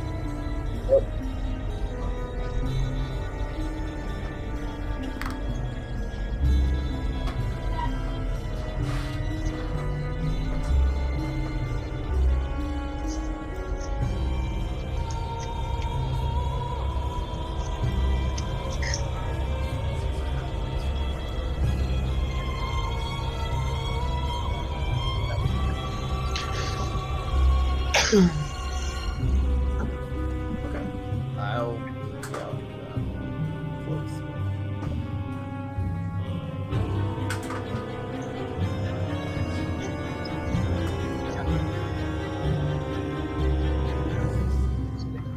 Does not hit.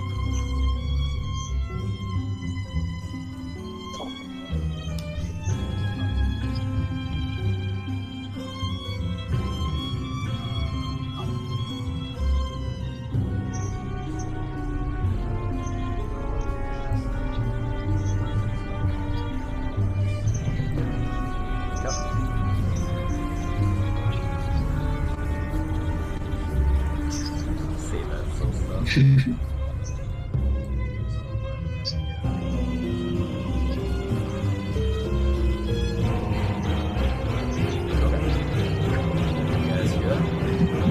You get a D4 to saving throws and attack rolls. Alright, Bring Is that the it. damage too or no? Oh yeah, just a hit. Baldrin's turn. Baldrin will again make another strike. It's 5. It's 5 still. 10. That. Alright, I'm gonna try. You hear the ground crack, the ice crack again. Baldrin then uses 1 legendary action to add these guys to the fray. Which guys? Oh, fuck. fuck Lord. This is going to be interesting keeping track of all these guys. Thank God he added the update that added numbers. Alright, helm number 2. 1, 2. Alright, he's going to multi-attack, what's it, Direwolf 1. Ah, Direwolf 1. Alright, Anybody but Direwolf 1. Does a what? 18. Yeah. Alright, and a 23. Damage? No, it's a hit. Oh, yeah, hits. Okay, so that is... If an 18 hits, of course a 23 is gonna hit, Shane. Just being nice. I mean, we asked if a 27's gonna hit all the time, so 11 plus 8 is 19 damage to Darwin. He still has 12 hit points. hey, that You said 12? How much health does your direwolf have, Max? 37. You did 19, so you should have 18 health. Yeah, what the fuck was my math? Was? Jonah. I've also been using the wrong dice for Baldrin, so I'm going back that much.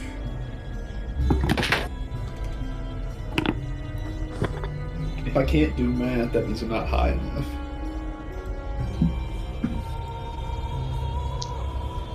Can you usually do math when you're high? I can usually just do math. It doesn't matter if I'm high or not. Oh my god.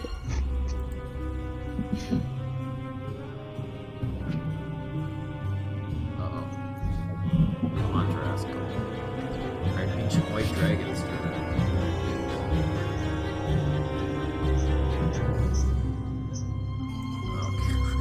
Poor direwolves. Oh, do the direwolves have any resistances, Jonah? Just for the damage that's about to be done? No. My computer's having little fitskies right now. 1, 2, 3, 4, 5, 6, 7, 8, 9, 10, 11, 12, 13, 14, 15, 16. Alright. Doesn't need to do the recharge because that's a few fit yet. Have, make the direwolves 1 and 2 make a constitution saving throw. DC 22. I have to get a natural 20. Oh. I think they're gonna die regardless. I got a 2 and a 12. Okay. So Direwolf's gone. minimum damage it can do is 16. So direwolf, direwolf 1 is barely gonna survive this. Let's go to dice. Yeah. No, he's not. He's not doing If you roll the minimum. Yeah, if I roll minimum. It's gonna be Okay, like so they're 8. both dead. Jesus Christ. How much damage did you do? 77. Oh, yeah. 77 cold damage. You guys just see the 2 Tough. direwolves Do not freeze and just shatter. absolutely fucking do not break the other red crystals. I'm assuming that it's probably gonna be able to hit us if we're in this. I just can't come in. Better get to Baldrin's chamber quick, Well, That's just wait for my turn. and then hope it has a difficult time breaking the crystals to get in. Okay, as my action, I'm gonna lightning strike right there. Oh, Dane. Between those 4 crystals. Needs to strike like right here so I can break this one. Okay, hold on. Which one, Dane? He's just gonna blow his own hole in. Was it the top one, Dane? I don't want to do that close to Zeilgus because it'll hit you. Oh. I'd rather just hit these ones.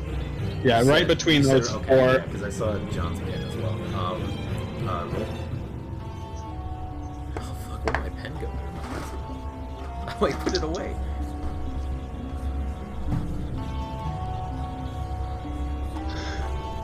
Um, 33 damage. Holy shit. I'm rolling 5d10s because I casted it. Well, is it stormy conditions? You said it was? Below you it is. You guys currently aren't in.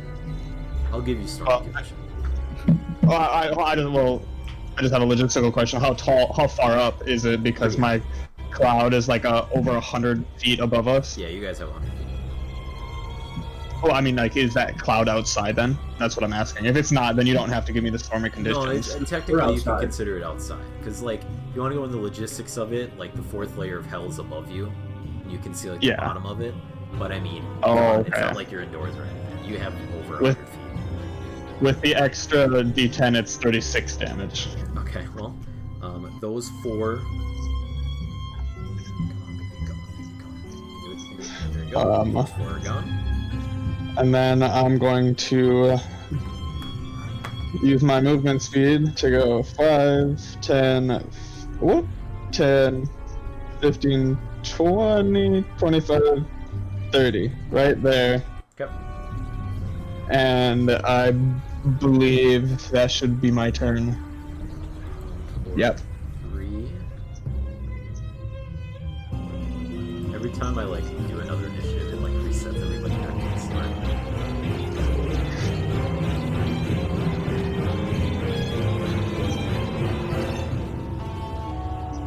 Dimza.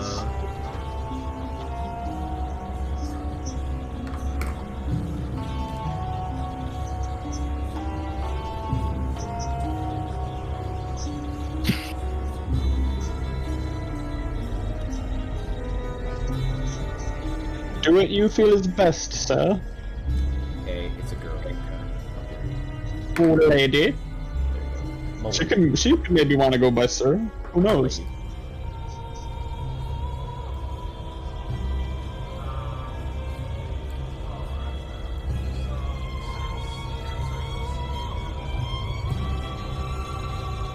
Move her 10 feet and she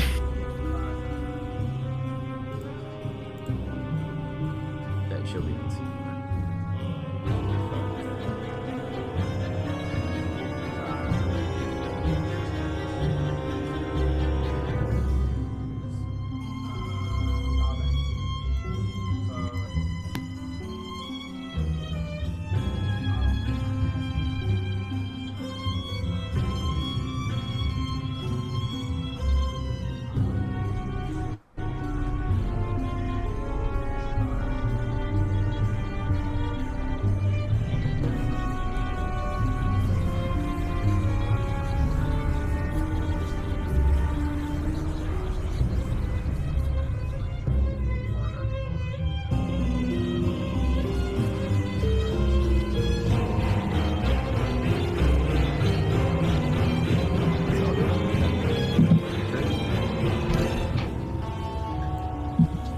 What a fucking brown noser. Oh, never mind. I thought that was... Cauldron standing underneath a similar dome-like red kind of substance in the middle. There is another like infernal arcane sigil written on the ground. This one a little more dense, a little more intricate than before. In the middle of that star, you can actually see it if you zoom in close enough, but it stands directly over where Levistus's body is. There are like cracks in the ice shooting off into all sides. Oh shit, that is Levistus' body. There's a body in the ice. That is a good touch.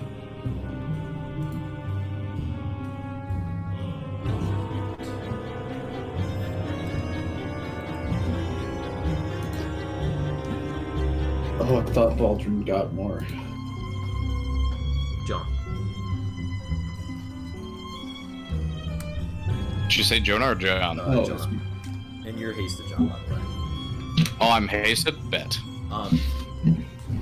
What does John face? What am I thinking of where he gets the extra action but he loses it next time? Is that haste?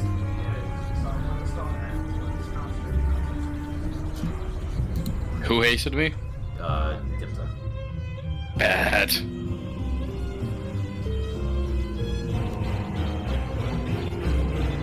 Oh, Baldur's about to get fucked on. By the way, Baldrin is sitting within, like I said, a darker, more or less transparent barrier than the one you guys entered to get into the circle. Okay.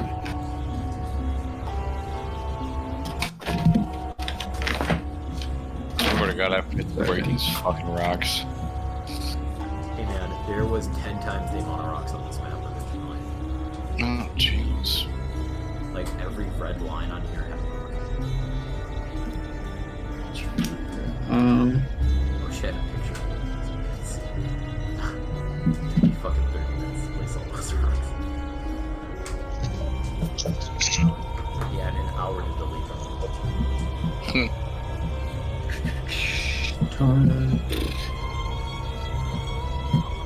I'm gonna just take out a python and toss it at the boundary, see what happens to it. A what? A python. What the fuck is a pipe? They're used for climbing. You hammer them into a rock and it serves as a foot. Like those nail kind of things? Yeah. Gotcha. You can thread a rope through it. You can use it as a foothold, handhold. I only know that because of Game of Thrones. Hey man, they had to climb that ice wall somehow. Jonah, you roll, or you throw it, hits the outside of that barrier, disintegrates. Got it. Damn. I'm going to yell for the benefit, or yell out the results for the benefit of those who aren't able to see. Alright, end of your turn. I threw something at it and it fucking disintegrated, and that's it. I'm done. Fucking disintegrated. Now I'm down to 9 pythons. That's an odd number, and I hate it. Damn, if only you guys went with the plan of just climbing on the outside of it. Alright, John, it is your turn. You are now hasted. Okay, so That gives John 2 actions, right? yeah.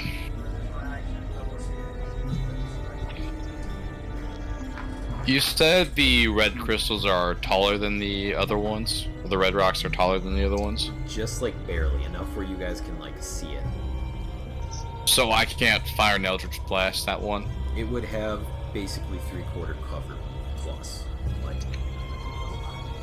yeah, like it's That's a 22 to hit. what Dane said.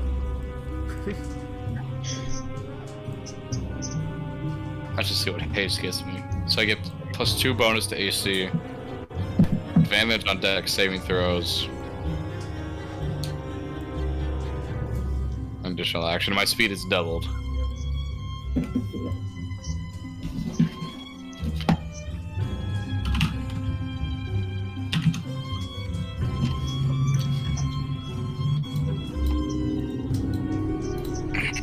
Alright, I'm going to move 5, 10, 15 to here.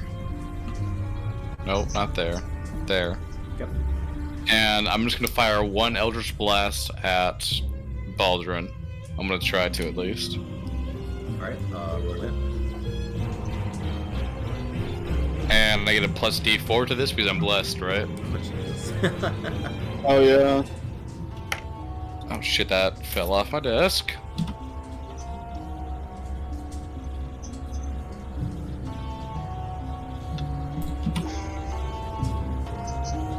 So that's... Where's my shit?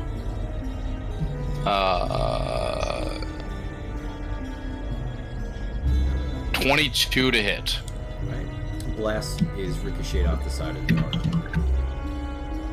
I'll say fuck, and I'm gonna aim another Eldritch Blast, because I have to take 2 and as attack action at this rock right there. Okay. That is a 18 plus a lot. Alright, he hits. And that'll be... Here's my D10.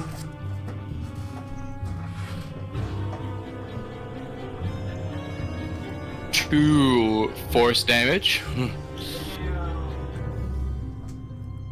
Can you ping it again? Which one was it again? Just so I can... That one. Okay. So I used 15 getting there, so I still have 45. 1, 2, 3, 4, 5, 10, 15, 20, 25, Don't just go 30, through laps. 35, 40, 45. I think. Hold on. 5, 10, 15, 20, 25, 30, 35, 40. I said 45? So I can get it right there. And then I'm gonna fire 2 more Eldritch Blasts at the same rock. I have to stop dropping this fucking dice. I'm getting kind of fucked up. I'm getting kind of fucked up right now.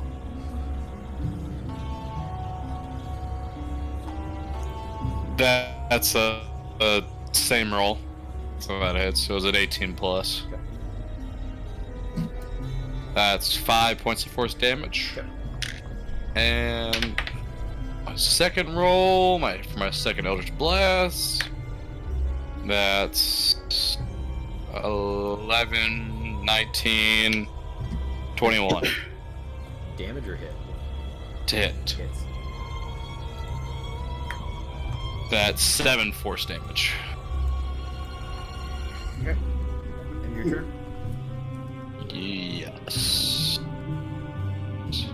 Yes. Shane, are we allowing monsters from Volo's Guide to Monsters? Yes. Bet. I can get Quetzalcoatlus, whatever it is, the giraffe-sized pterosaur. Okay. It might not have the stat sheet on Taras, so I'm gonna have to trust you. Charlie.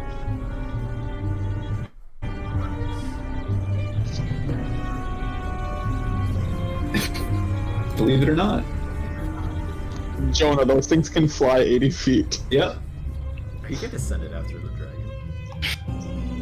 Well, I'm gonna find the page in the actual book to send it to you first. Well, no, just keep track of your stat sheet, man, because I can't. I know. I'm still just gonna send it to you just because it's dope as hell. Alright, roll.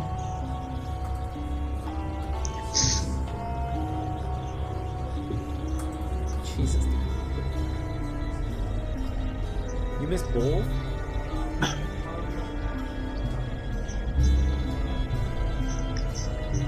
Alright, it's your turn over.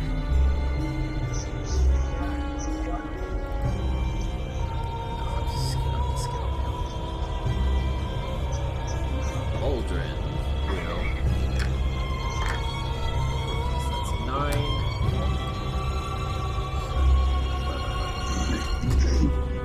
Aldrin takes that damage back for the seal that he broke. He is going to then use a legendary action to imbue power into Hound Horrors. Oh, jeez. They are going to gain back their full speed.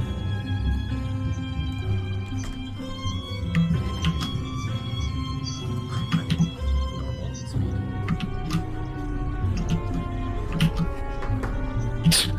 That's like super not cool. I'm slightly scared. Been hurt so far are the fucking dire wolves. 1, 2. Jonah took 7 damage in the beginning. Yeah, I did.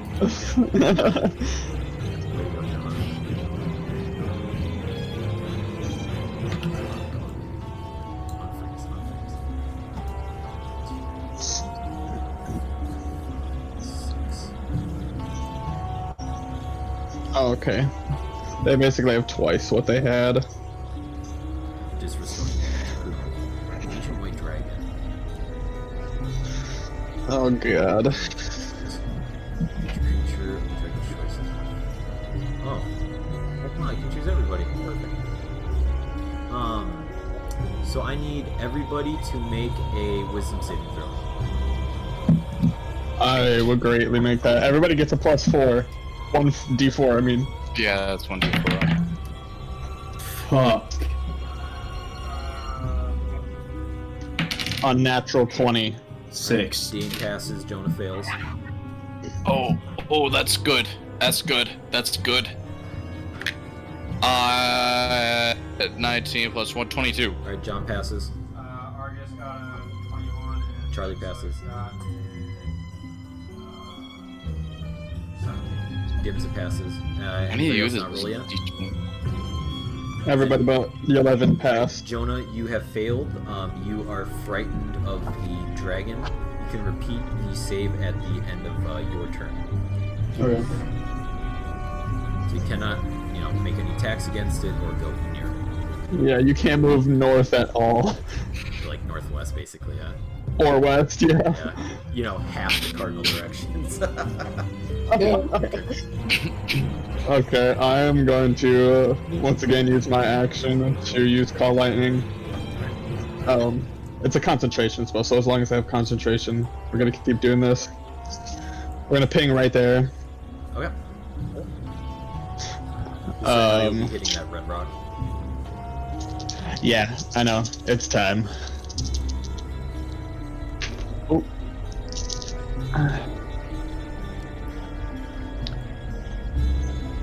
Yeah, I'm gonna take some damage. How much?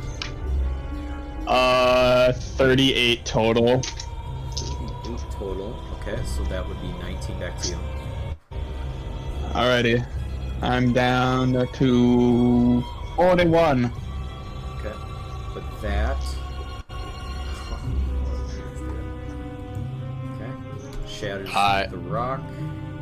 You place it there, so it also shatters the as well. The red outside barrier is now gone. Baldrin's barrier dims as well. There Dims is a what? now a second barrier kind of around that just appeared. Kind of around, you see where I just pinged that line? Okay. There's one Like around that. there. The second innermost circle. Yes.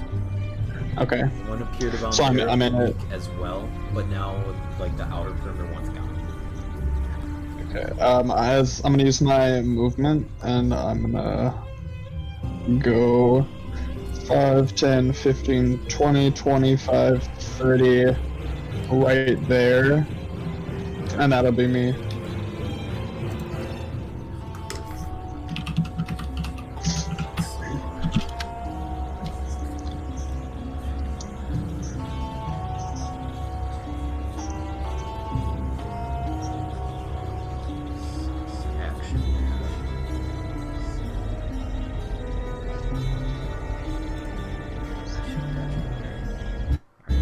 One right there, Jonah. Get his turn.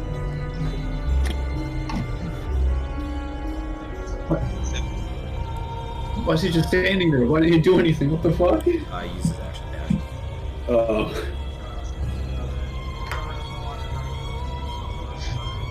Oh, Shane, can I interrupt really quickly? Yes, sir. Because I took damage from that rock, that would make me do a con saving throw to maintain my constitution, right? You are correct. Yes. What a that's- good guy. Yeah. Very good of you. I didn't even think of it because it was your own spell that did it to you, technically. No, yeah, I was looking up like the actual ruling on it, and it And sounds you, like yeah. You took 18, right? Yes, I did. So then it would Or be 19. it would be the higher of 9 or 10, so 10. That's your con save throw. Yeah. Your Alrighty, we're gonna concentration check, which is a con save throw. 13. Alright, moving on. Sorry to interrupt, but yeah. No, good on you, man. So now that there's a like that they have you letting me get work on it.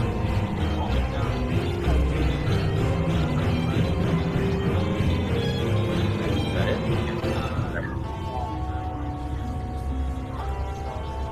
Now you about Does Jonah lose his frightfulness now? Or does Jonah lose his,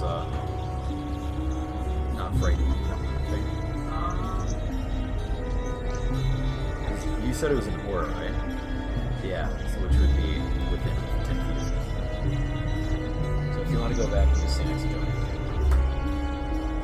How much movement speed do you use, Charlie? Could you go back after you do your attack or whatever? Well, if it's 10 feet, you can just stay there. So that's 5, 10, 15. Yeah, he can get back to Jonah after he tries that.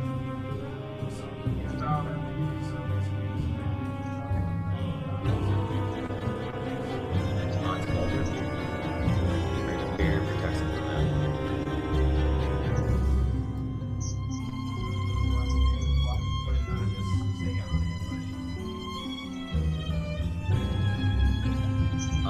It seems like the barrier itself is preventing any sort of outside influence, magical or physical, from going through it.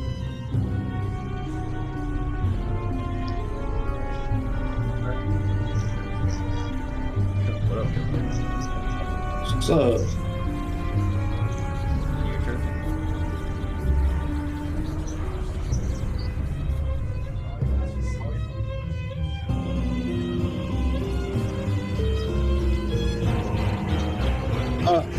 No, I think it depends. Depends on what you're. Yeah, because like my destructive wrath is like a they're usually bonus actions. Wait, so you did an aura to Jonah. What's that? Is that an action or bonus? That's passive. Okay.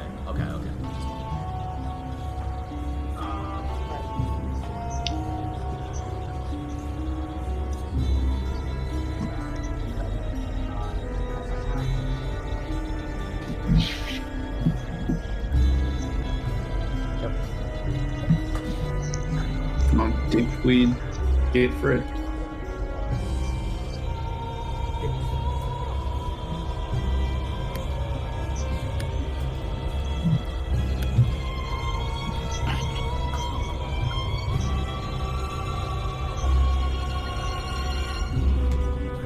Resist 7. And your turn.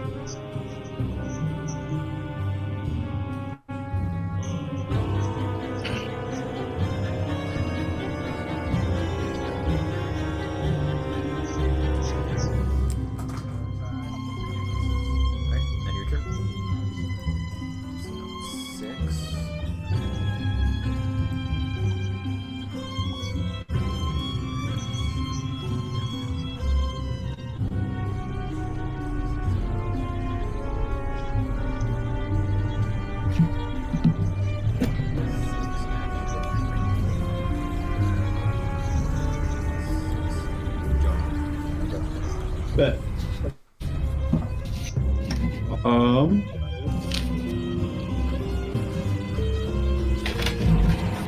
I am going to get fricked on, I feel. But do I want to attack the dragon? Because I feel like we're gonna have to fight him. I would not try to fuck with that dragon at all. I would maybe try to kite him or like just try to avoid him as best you can. Oh yeah. So what I'm going to do is I am going to use my other 3rd level spell slot to somewhere down here. I'm going to summon a Quetzalcoatlus. It's a huge beast, by the way. So is that a 3x3? Yes. Okay. There's only one token that would fit someone huge. And its initiative is 16. Hopefully half comes in sometime. BDH, BDH, BDH. Summon Celestial, summon Hoppers. There he is.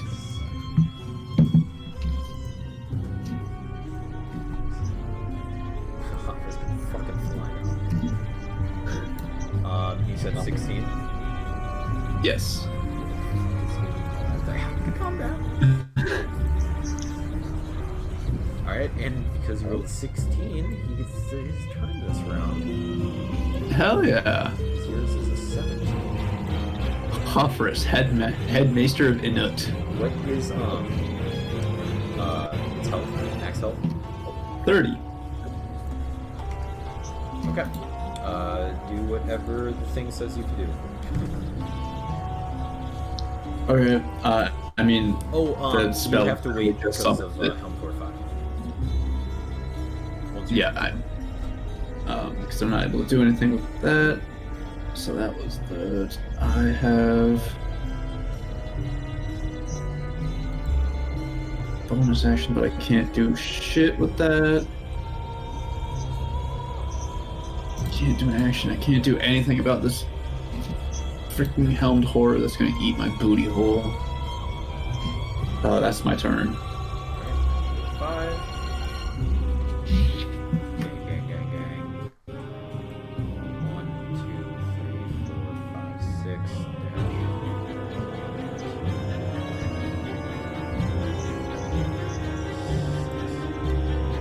Alright, it is BDH's turn.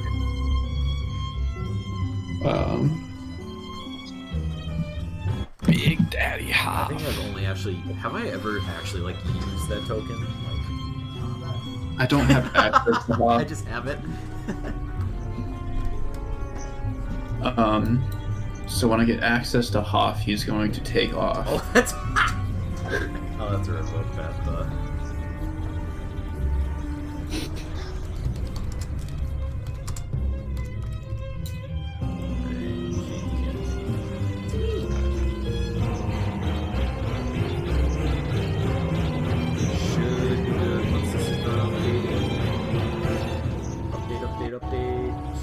Dude, Charlie looks like he's about to get. Hoff. There you go. Charlie looks like he's about to get fucked right here. I don't know what you're talking about. You have the 3 Helptors over here, 2 over here. You have the great white ancient white dragon over here. Okay, I would so never flank Charlie like that.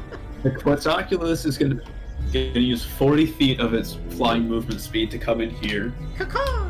It is going to dive attack helmed horror, whatever number that is. Yeah. 3. So it moves more than 30 feet while flying, so it's allowed to do this. So if it hits with the bite attack, which the bite attack is a 21. Hits. Okay, so it does an extra 3d6 on top of 3d6. I don't have enough d6. Dice is Taking good. a shot that its like teeth are not adamantium. No. Adamantine, same thing. But then it's just gonna fly back, and it doesn't provoke attack of Yeah. opportunity or anything. How much damage? I didn't roll it because it wasn't gonna actually do anything. 6, 7, 11, 13, 18, 19, 21. Okay. Resistance, so half. And your turn? That is the end of its turn, yes. John. I'm shooting off some goddamn Eldritch Blast. Damn, how long are you hasted for? Jeez, that is nuts. But once he loses it, he loses a full turn, right? Yeah. Oh. So, better to start going now. He's It's not like he's there's gonna a go off. person within attack range of him or anything like that. Actually, I don't know, Shane, because you said that we can't cross diagonally through the rock, so that rock might be in the way. I don't know. Anyways, Fine, I'll Yeah, just sure. walk around first Eldritch Jonah. Blast against that same rock. I'll just is push Jonah to a- the ground like a fucking middle school bully. That's a 21 on this rock again. It's Alright. someday that's, he'll break this rock. 3 force damage, maybe not. Okay, Oh my god. I believe. My second Eldritch Blast with that attack action. Oh, that's not that good. 9 plus 8 plus It 4. hits, yeah, 17. Yeah. Okay, that's I fell out. Did you not choose Agonizing Blast as a... Oh, because you... Okay, never mind. I also have no charisma. No, it won't be worth it, would it? Anyways, so that's 8 force damage. Okay, that's better. Is Rock still standing? And then I'm going to fire another Eldritch Blast. Yeah. Take your time. You'll get it. That's an 18, so that's Okay. gonna hit. Almost there, buddy. You can do it. Fuck, I threw that on myself and it filled out. Fuck. 3 force damage. Oh my god, John, come on! Yes, John. Another Eldritch Blast! You can do it. 9 plus 8 plus 17 2. again. Yep, hits. Okay. Come on, John. Yes. Come on! You literally have... 10! Yeah, I was gonna say you have a 10% chance to not destroy it. Because it had 2 health left, so, bada bing. Alright. And then I'm gonna run on up here. 5, 10, 15. Is that 20 feet? 15. 15? And I'm gonna bonus action attack with Bump Habaki's. them up. 18 plus 21. Hits. Nice. Ooh! That's good. Oh, that's good. 8 slashing, 5 lightning. Okay, so 13 divided by 2. You take 6 damage. And so the rock takes 13. You said 6? Yep. Alright, end of your turn.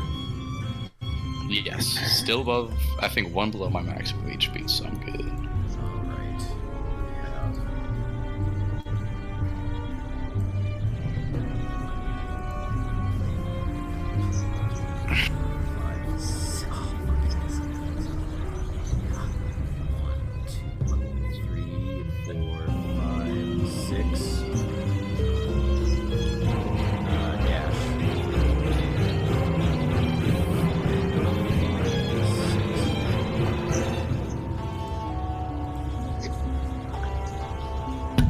Shane's cheating. Actually, no, because Jonah would get an attack of opportunity, so I'm gonna use that 6. Charlie.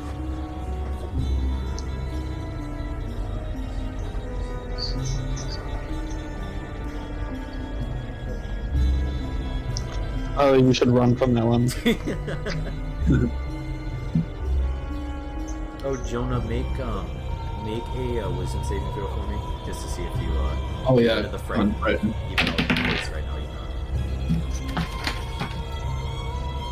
Charlie, continue. 9. You're still frightened without a D. Oh yeah, add a D4. Ooh. Wait. 12. 15. 15 is still done. Oh yeah. Maybe next round. Someday. Looks like John someday. I do. As long as I got my girl Dimza though, I'm all good. Alright, go for it. Maybe you can hit something someday. Just like nothing. Does not hit. Dude. I understand why you want to play a new character. What's your to hit? No, because you're using a... Is this a finesse or is this a strength weapon? Okay, so strength plus your proficiency, what is that?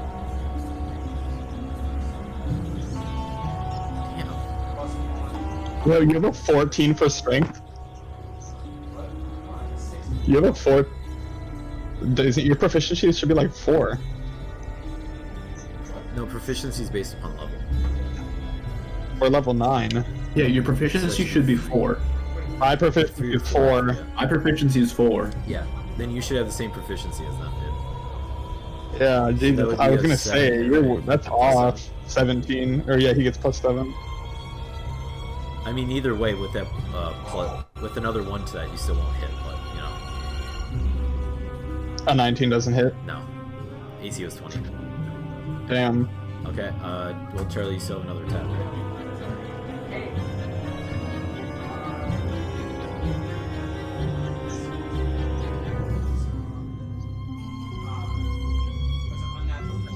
I'm going to assume that hits.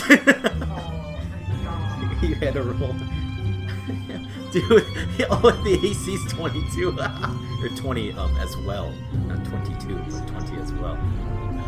So that would have been embarrassing. You're barely skimming it, man.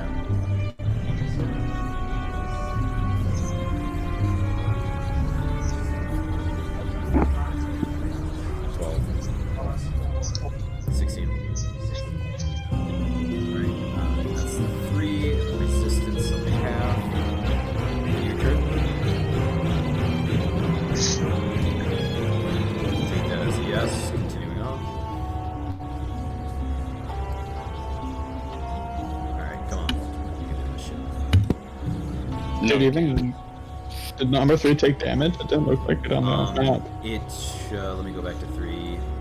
Oh yes, it did not update. Let me update that much. What? Yeah, either some of it only took a Dane, or only like I got it. Thank you for seeing that, because I would not have noticed that. Come on, Bulger. Yes, sir!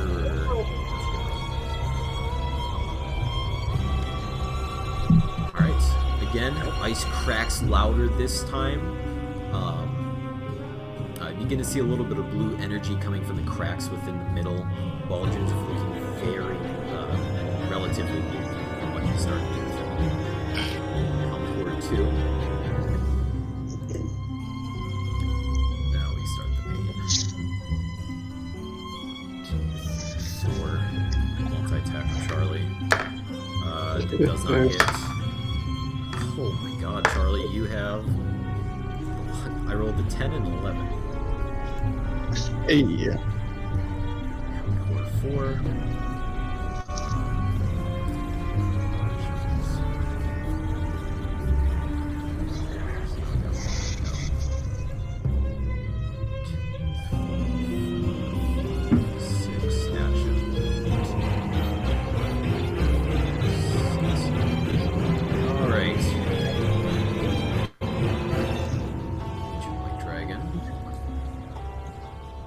Skips his turn. Wait, hold up. Did it?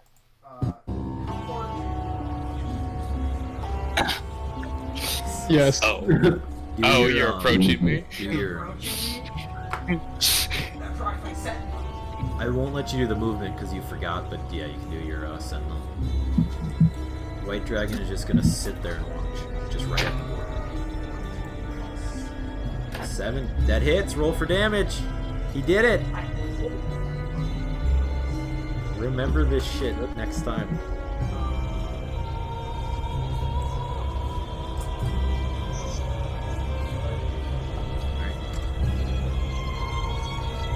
White dragon is just going to hover in the air nearest towards the top crystal outside of where the red aura is and just wait. Guys better be ready because I'm gonna crack the fuck out of that rock. Which one? Right board, what am I talking about? That Yeah, one. crap the top one. I was going by Dane's circle. Dane, your turn. Alright, we're gonna use Call Lightning again, and we're gonna go right here. Okay. So, through my calculations, I should hit all 3 of the little rocks, the big rock and the horror. Alright, horror is immune to the spell Call Lightning.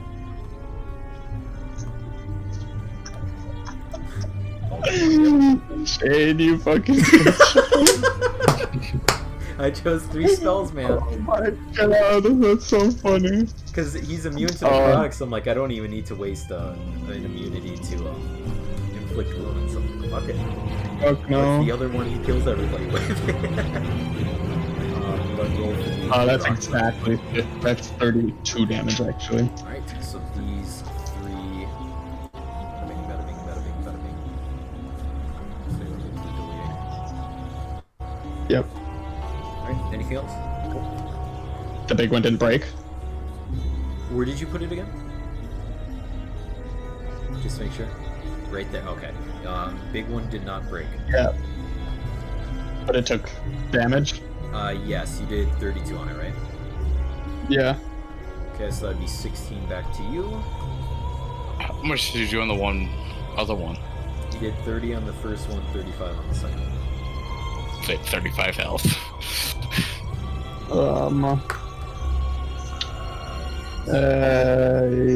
Then I'm gonna move. Oh, gotta do my select. 5, 10, 15, 20, 25, 30. I'll go right there. And as a... Oh wait, hold on. You sent me it in my chat. What? Why can't... Potions are bonus action. Yes. I'm gonna use my greater health potion. Yep. And... Gotta get my dice. Hey, that's pretty good. Plus my modifier, that is 16 HP back. So I just gained what I lost, basically. Guess we're going back. I'm back to 40. Run it back, boys. And that's me. Right now, horror. Frick you, dude.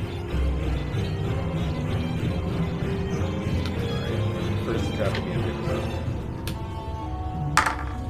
That hits. Alright, don't do con throw yet.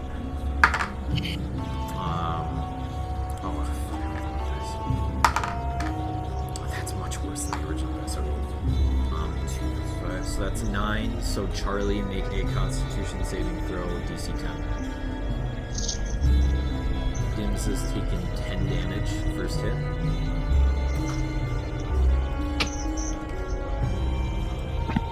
Yes, if you're not proficient, just roll. Oh my god, alright, attempt number 2. Fucking missed! Alright, Dims up.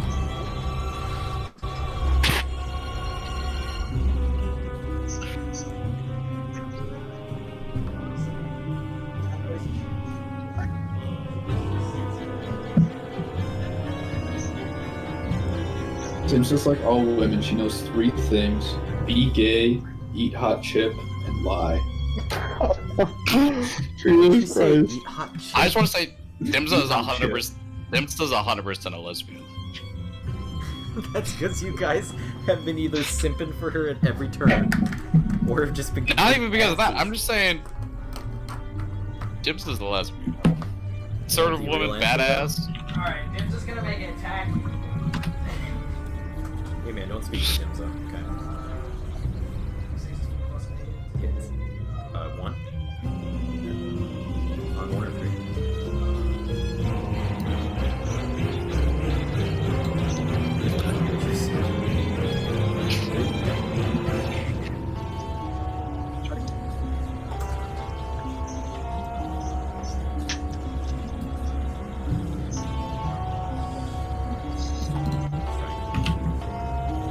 If you guys look in general chat, you'll see what I was referencing.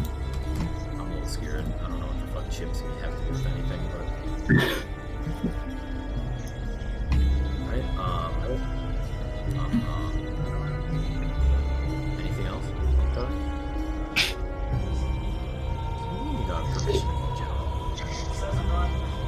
It says you're offline. You- Yeah, it says you're offline. You have permission to view it. Just roll! We're on the 5th round! 26 to hit. It's. 11 to hit.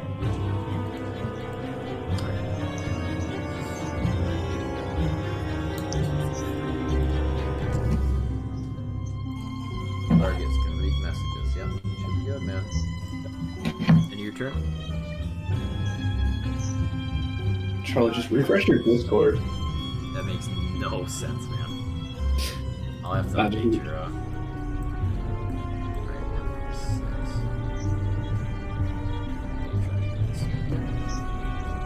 Oh, he's in Gen.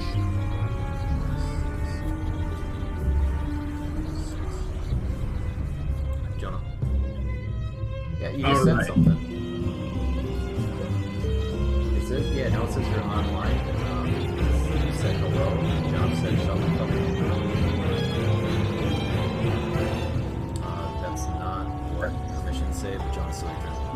Wait, yeah, okay. I am going to drop my bow and pull out my silvered short sword. And then I'm going to make 2 weapon attacks on Helm Forward 3. Okay, cool.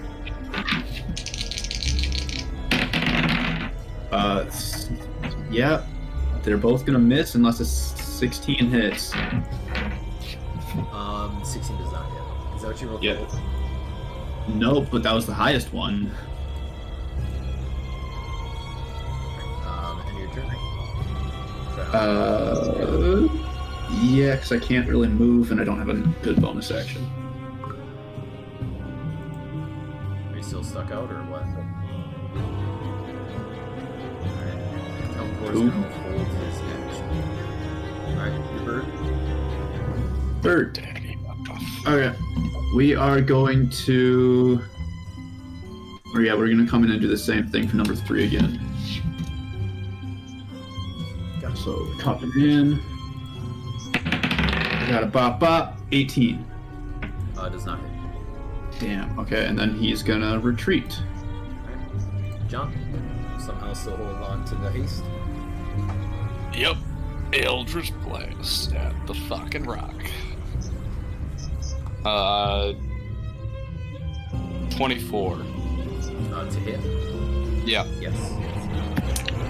7 points of force damage. Okay. 3 back to you.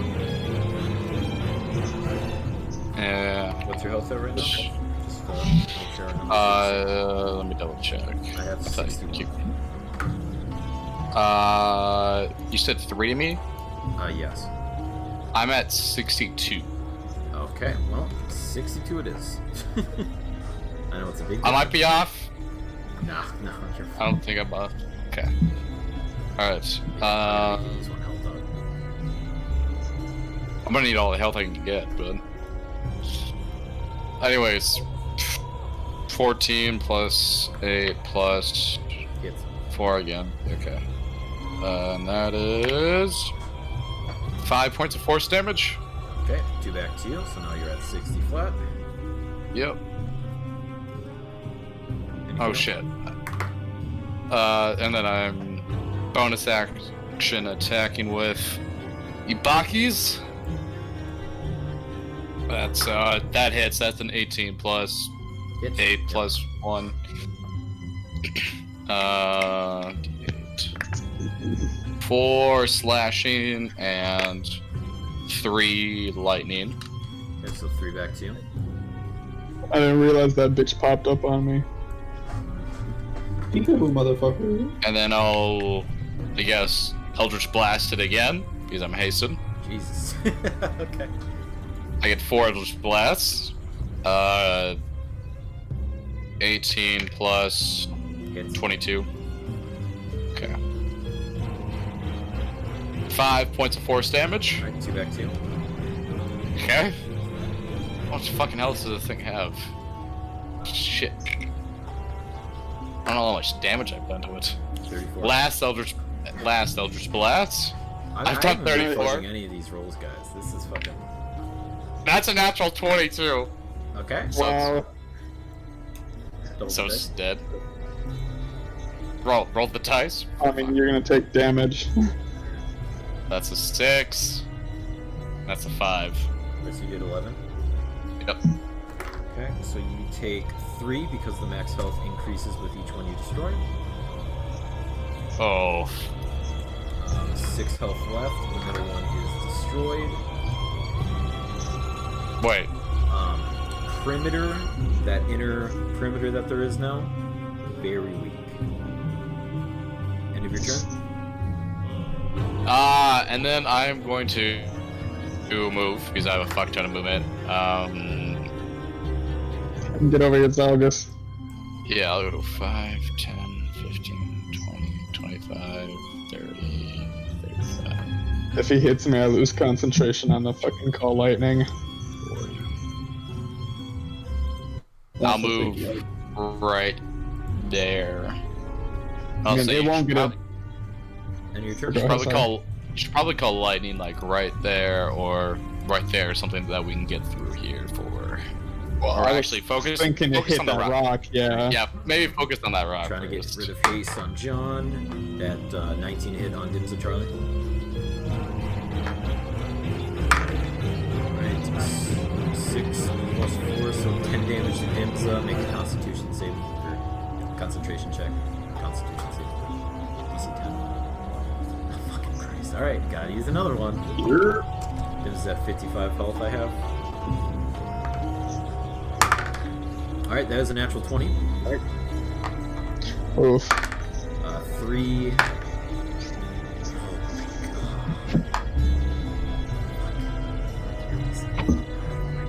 That's embarrassing. I rolled a natural 20 and I rolled a fucking 3 and a 4 on a d10. So 7, so that's 11. So make another check, DC 10 again. Things at 45 or 44. Alright, John, you lose haste, you lose your next turn. Fuck. Right. Charlie, you're the next one, right? Alright. Go for gold. Blame Charlie, not me. Or blame Charlie, not me.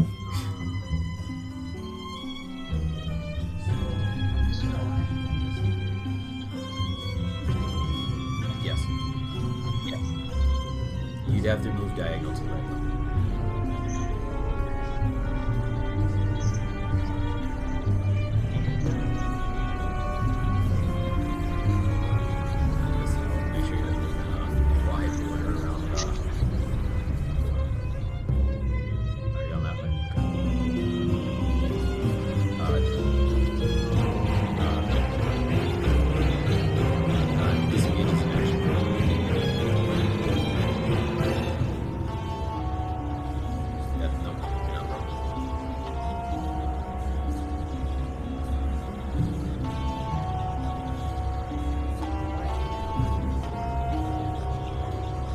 Good question, Argus.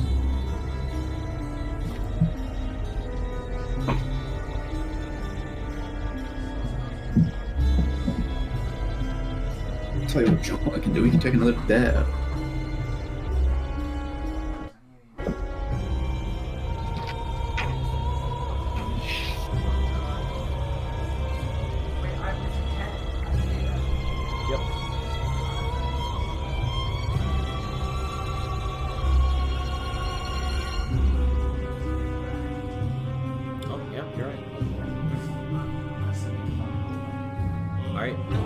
Is your turn over?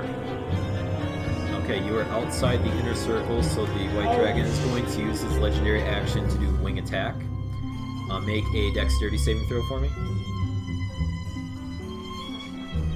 Oh shit.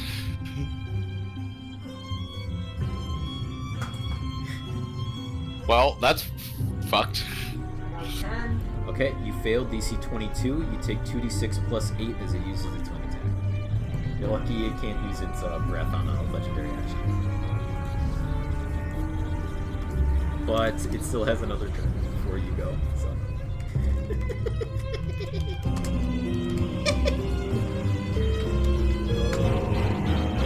Alright, so you take 19 bludgeoning damage. Your health should be at 40. Is that correct? Okay, it's gonna be a lot. It's gonna be a fucking lot less. Baldrian. That's right. Yep.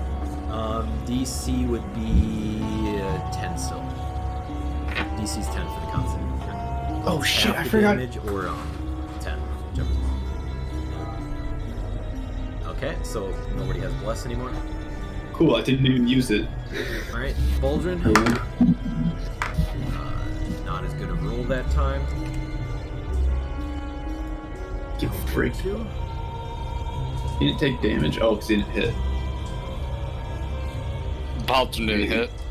He didn't hit the ground? Jesus, Baldrian. No, he took damage. It updated. He was at green, now he's at yellow. He just didn't do it long. I thought he was at yellow before. No. No, he was like borderline. Attack against Jonah. 20 hit. Yeah. Okay, that is some 10 damage to you, sir. Quetzalcoatlus is gone. Wait, is it a DC's con 10. save? Is it a con save or just a straight roll? It's a Constitution saving throw. That's what a concentration check is. Oh DC god, is it was. 10. Oh, I got 10 then. Yeah, so then you'd pass. My Constitution is +1. Don't be too excited because you're making a saving throw. Perfect. 23 to hit. Yeah. Okay.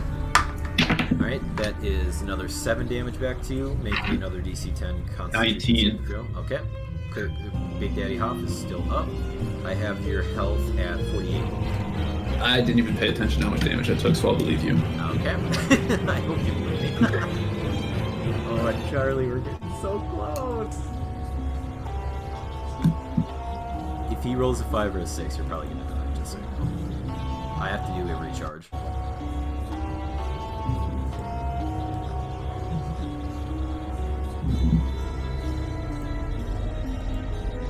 This one is going to retreat back and protect this side of the... Alright, Charlie. 5 or 6. Would you like me to roll in front of you? Hold on, I'm coming.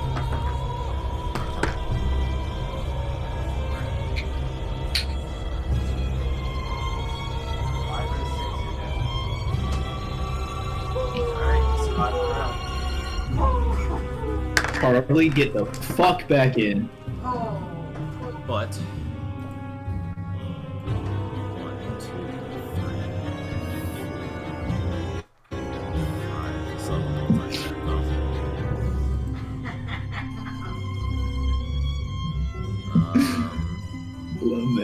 Oh shit, that's a lot of attacks. It's probably best that I didn't use the breath on you. Alright, you ready? Multi-attack 3 times, 1 with its bite, 2 with its claws. First bite, plus 14 to hit. That is a 27. Plus 14? Claw. What's your AC right now? Alright, barely missed with the second one, roll the 2. That was an 18. So 1 bite, 1 claw, land. So that would be... Alright, Phil.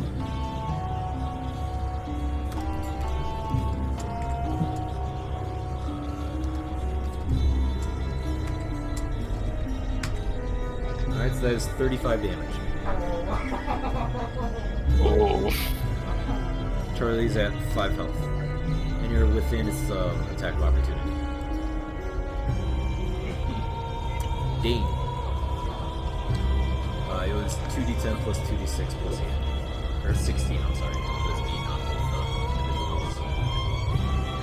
8 on both This is scary. Am I muted? No. Nope. Okay. I'm gonna call lightning just directly on the red rock. Okay. Just right in the middle of it? I guess, yeah. Okay. Roll for damage. Fucking Christ. You had 32 done to it. 41. 40! That was the most I've done yet. I rolled 3 10s. Okay. So the health did increase, but it doesn't matter. You take 6 damage back too, so you're at 30. It only had like. I should be at 34 because I gained 19 back, or 16 back. You are right. Let me... 4. Still in yellow. The rock is destroyed. The best part about it, Baldrin's middle barrier is now down. The barrier holding the dragon back is also down. Oh, Charlie, because he has his legendary actions that he can use at the end of every now that that's down. You know, Charlie, I'll give you a I'll give you a round while I pull up its stat sheet. Since it's taking some time. I'm trying to figure out what to do Oh, and I don't for the rest of my turn. Alright, natural 20 on Jonah with the Helm Core's first attack. Wait, Natural dang, it's not the end of my turn. Oh, I'm sorry. I thought you were done. No, yeah. No, I thought I said something. My bad. Alright, I take back those rolls, Jonah. Thank goodness. I think I should break my concentration. No, never mind. Shane, you can just keep those rolls. I'm gonna negate everything I said. Alright, perfect. Alright, so Jonah, both those hit. One was a natural 20. Sorry, Jonah. Dane, you've been a wonderful person tonight. I know you're present. 8, 1, 9. So that is 7, 18 plus 12. So that's 30 damage to you, Jonah. Okay. You're at 20 that I have. 18. Okay, thank you. I don't know how you did your math wrong in one round. Well, no, You said I had 48 and then I took 30 damage. I don't know where you did math. I had you at 40, I'm sorry. I don't know what was... I honestly don't remember what I had you at anymore. After I didn't know. Alright, Charlie, which legendary action do you want?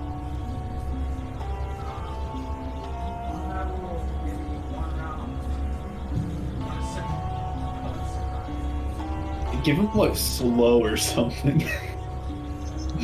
If that's something you can even do. It's either I make a perception check, I make a tail attack, or I make a wing attack. Perception check. Okay, so tail attack it is. Oh. Roll the natural 2 again. Charlie's just playing jump rope over here. I mean, I still have 2 more legendary actions to spend on you, so.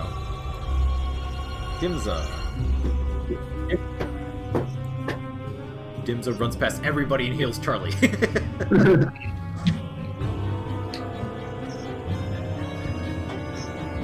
Just fucking.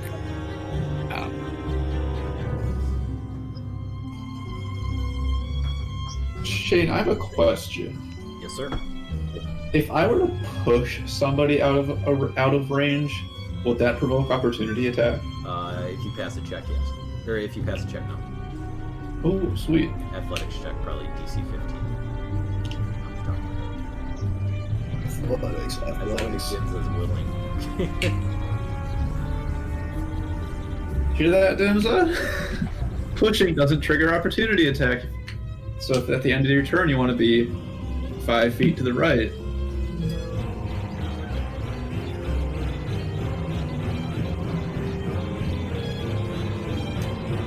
Okay. Hit back. 48. You undid 2 attacks of damage, thank you. Gims is at 64.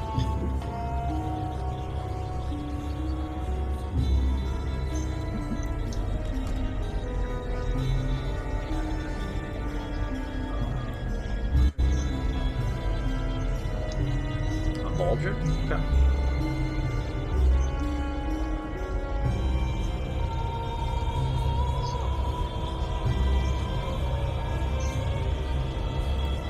Alright, so now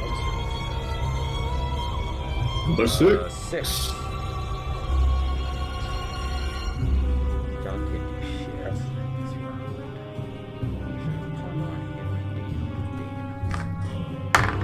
Alright, Dane does a 17 hit. It does not. Alright, let's roll. Jesus Christ. Alright, we're just acting like he didn't happen. We're just gonna knock out Charlie. Alright, Charlie, tail attack against you again. Alright, does a 21 hit? Okay, well, you're down, no matter what, so...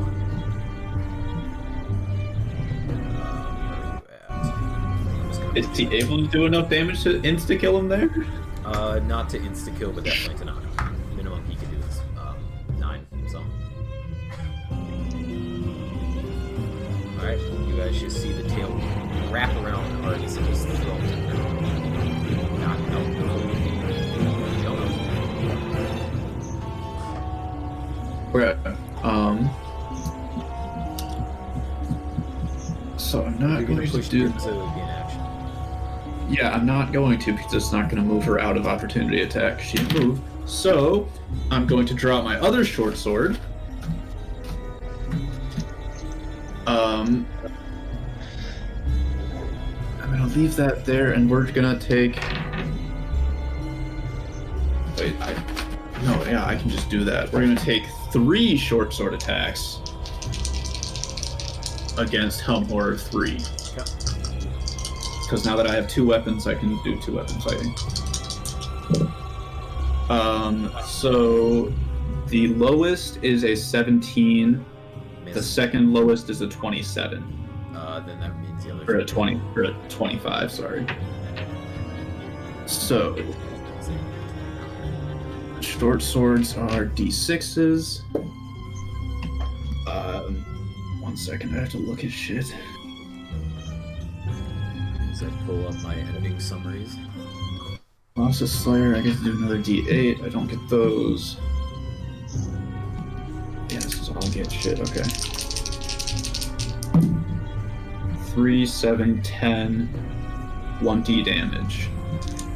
How much? 20 total? Yes. 2, 3? Yeah. Great. Resistance, so he is at that health. And your turn? Yeah, that was all of my actions. And bonus actions and everything. I just see Dustin's like Dustin on my screen. 5. He doesn't have anything to guard now.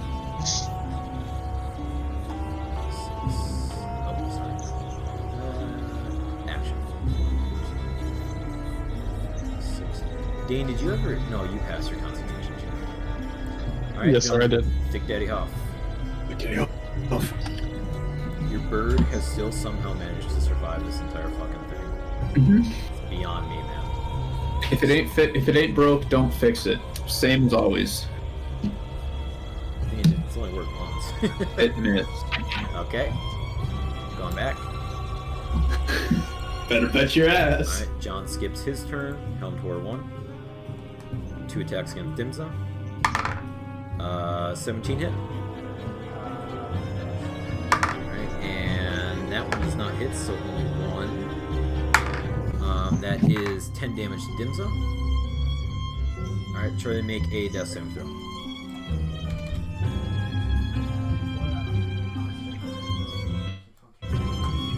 I mean, you would have lost that when you got knocked out, so. Oh, I'm sorry. I was thinking you did. Sorry. Alright, pass. Nope, just 10 or higher. Alright, so you have 1 pass. Baldrin, seeing the veil is down around him, the 2 over there.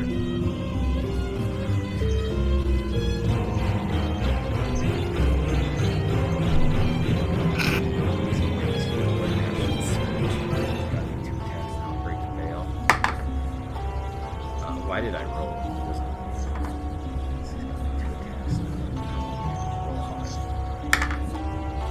Yes, sir. No, sir. Alright, that happens. 2 attacks plus 14 plus 17.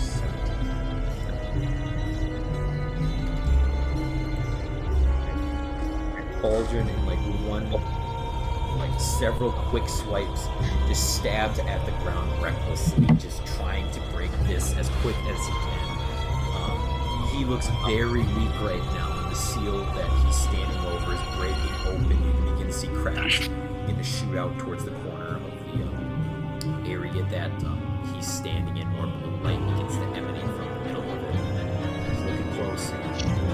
He's stabbing it with the rapier, right? Yeah. He's using the rapier and then like a hammer to use the rapier as if it's like a needle or a nail. Does it seem like the rapier has to be used to break it open? Yes. Okay, so if it's okay, That's what he did in the past. All right, Helm Horde 2.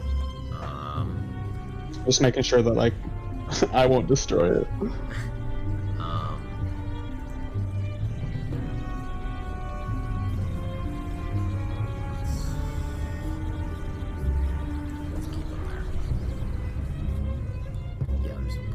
Charlie gets up, he has to go that way. Multi-attack and Jonah miss. 23 to hit. Jonah, you take 6 damage. Make a second. 42 damage or 42 health now. Yeah. Concentration. Natural 1. Okay. Bye bye, Thick Daddy Health. No, BDH. R.I.P. Alright. End of its turn. Alright, we have Helm Horror 4. The dragon gets ready for its turn. You Helm Horror I'm 4. scared. We're all gonna get fucked. You guys know the Veil Realm Baldur's dropped, right? Yeah. Yes. 6,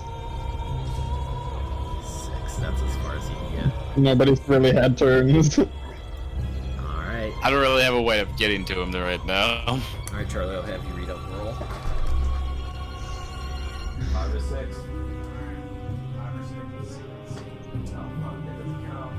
No, it's a 5, but it doesn't count. You're lucky. Woo! Yes, 5. Alright. White Dragon is going to fly over to Jonah and Dimza. Tough. Alright, it's going to use the bite on Jonah. Mhm. That is a that is a 32 to hit.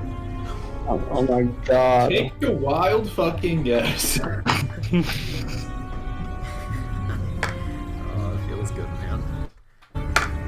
4, 1 plus 8, so that'd be 13 damage to you, Jonah. I'm at 29.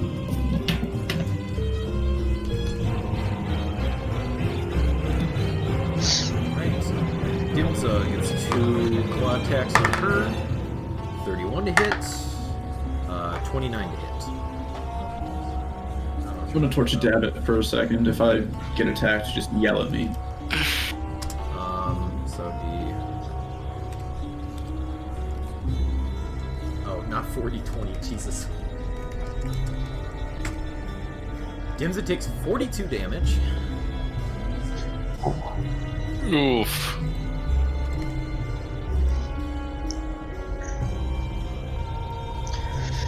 Fuck.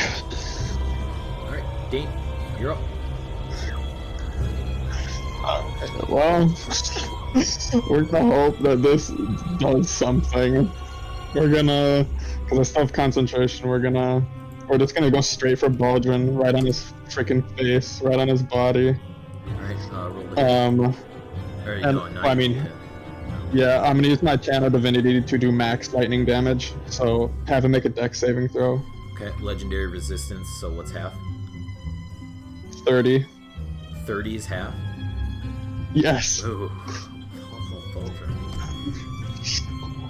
Baldwin is just struck with lightning from the sky, and you can see him like fry for a second as he hunches over. He's determined to finish the job. It's going to kill him to finish it at this point, but he's Oh, going to wait. attempt to Okay, finish. I got this. Wait. As a bonus action, I'm gonna cast Spiritual Weapon. Okay. Right behind him, I And, guess? Well, you can't yeah, see right through the behind- rocks. You just knew where Baldrum was. Do you need to see I to be can't- able to place where the miracle or where the weapon is? It just says within range, Okay, I'll which let is that 60 happen. feet. It doesn't say anything about me seeing it. Okay. Alright, let's hope this fucking hits. And hope that he only has like a little bit of health. That's an unnatural 20. Okay, what's the minimum amount of damage you can do?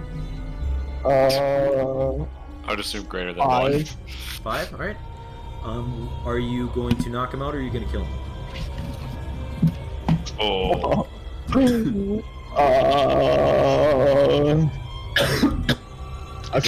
He's 1 or 2 shots away from breaking him. I think I'm just gonna take a lead and say that I'm gonna kill him if that's okay with you guys. I mean, out of game, if you have anything you want to say, Hey man, go for it. But it's your choice, I'm not solid theirs. on it. Yeah, alright, he's dead. I'm gonna He's stab dead? him right through the back. Alright, give me a second.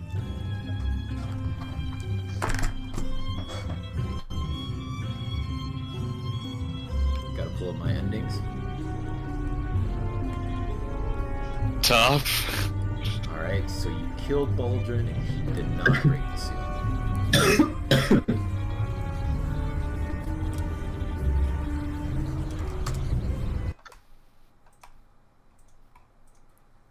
Oh boy.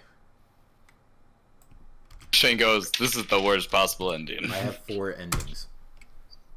It is... you'll see. I'll tell Are you gonna play a different music, or did you just turn it off completely? I'm assume. Whoa. I'm not playing this shit. Ways Minecraft used to break. Yes, sir. Yo, I want to listen to that. Alright. With Baldrin dead on the ground, on top of the seal, very close to breaking the veil that holds Baldrin back, all of the helmed horrors fall into pieces of armor on the ground. The dragon flies off into the distance and disappears into the storms below. Does Jonah get an attack of opportunity? Oh my god! Can I get an attack of opportunity? If you want to use a legendary reaction, come back. Oh my I god! don't know. Let it be. He can go. He can go. No? Okay, just making sure. Let Shane do the DM stuff. Sorry. No, if you want it, man. If you want it, No. I'll bring it back. He can do his thing. Okay, just making sure. It's only fair. Alright, ended on round 7. Baldrin was 12 damage away from breaking the seal. Rick. Which that would have been a max rapier. If you would have rolled a 8 on his rapier, he would have gotten it. But now, Baldrin's body lays helplessly on top of the cracks of the seal. Blue light emanating from above where Levistus lays imprisoned on the bottom. As you all kind of sit there and turn to look towards Argus, his unconscious body on the ground. Let me see what Argus sent me. Okay. Charlie, you can make another death saving throw for me. Only fair. Can I... After that, can I heal him? Or have Dimza heal him. I got a 7. 7? Okay, that's a fail. 1 and 1. Dane, as you kind of run over to do whatever healing that you're going to do, the ground underneath you all begins to shake. Violently, like an earthquake. I am going to look for the rapier really quick. I'm gonna run. Yeah, I was also gonna run over there. Am I able to see the rapier? Yes, it is underneath Baldrin's body. As both of you run towards it, make a athletics check in order to not be prone towards the earthquake that's happening. Dane, whatever you do to Argus, just tell me how much health. Nose dice. Healing hands plus 9 HP. One to athletics. Shit. 22. Oh, Alright, that was good. 16. Jonah passes, John fails. John, you're not prone. Fuck. Rolled a 17 Dane, how minus much 1. damage, or how much health? 9. 9, alright. I Charlie, have you're a back plus up 5 with in 9 both health. acrobatics and athletics. You're back up with 9 health. Jonah, as you run towards the central seal, kind of where the rapier you last saw it is, you go over, run to Baldrin's body, hesitantly grabbing it just because you know your history with him and everything like that. But your senses of doing, like, protecting the rapier, ending this kind of takes priority. I'm immediately going to wrap it in the leather armor, just in my spare leather armor, just to try and sheath it as best I can. Make an investigation check for me. Okay. As he's doing this, you begin to see the earthquake is so violent that chunks of ice along the edge of the top of the mountain just begins Investigation to fall 23. off. Okay. I was gonna yell out as I fell, kind of, don't grab it with your bare hands. Jonah, as you look through his body and everything, not there. Okay. Bright blue lights begin to shoot out from the center crack. Jonah, as you look in, you can see that the rapier is down in there.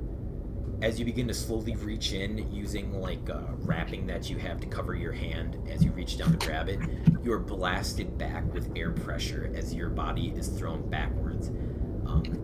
You kind of slam against some of the rocks, hesitantly pulling yourself back up as several other members of the group begin to make their way towards the center where all of this light activity is showing. As quickly as it started, the quaking stops. Those who are knocked prone by it are now up to your feet, arming yourselves to prepare for what's next. As all of you reach for your weapons, your muscles freeze to each and every single one of you. Where Baldrin's body currently lays, you can see it shake a little bit, back and forth. And after a couple moments of it, you see a ghostly visage of Baldrin in his drow form begin to just slowly rise out from the body and just hover above where his devilish form lays and kill. As you guys begin to try and get your control of your muscles again, you realize that all of you are frozen in space as a mass hold person was cast. DC too high for any of you to make. The only signs of parts of your self still working are that your eyes are able to dart back and forth. You will both, or all of you, just begin to look back and forth at each other with your eyes, each of you screaming danger as you try to comprehend what's happening. The lights from the middle, where the cracks of the glacier once were, go away, and the rapier itself begins to float above the cracks and hover kind of near where Baldrin's ghostly corpse is. While the silence that came after the quaking ended, it was beyond welcoming to feel that. The noise that picks up again after the stillness post-quake is the sound of bootsteps slowly approaching you all from behind. Welcome, gentlemen. Our meeting has been long awaited. The voice rings out from behind you all, and in nature it's smoothing and charming. A figure rounds your group from the left, and your eyes all strain to look out from your peripheral. A slow clap begins to ring out in the cold air as the figure comes into view in front of you all. The figure looks human enough. Smooth, long black hair falls back from his head and onto his shoulders. Deep navy silk robes lined with gold cover the figure's body. Several expensive magical rings reside on each of his fingers. The man's face holds a cleaned and trimmed short beard that fade up into his raven-colored hair. The man's eyes are bright blue, and he stares at you all with a sense of self-pride and accomplishment. But, as I'm afraid with all of journeys, this one must, come to an end. His smile fades as he focuses on something coming up from behind you all that interrupts his speech. More footsteps can be heard as the Onis approach the man from the side, each of them kneeling as they come between your bodies and the man. The Oni of Hate speaks up for the small group of the Onis that approach, the group itself containing Hate, Souls, and Blood.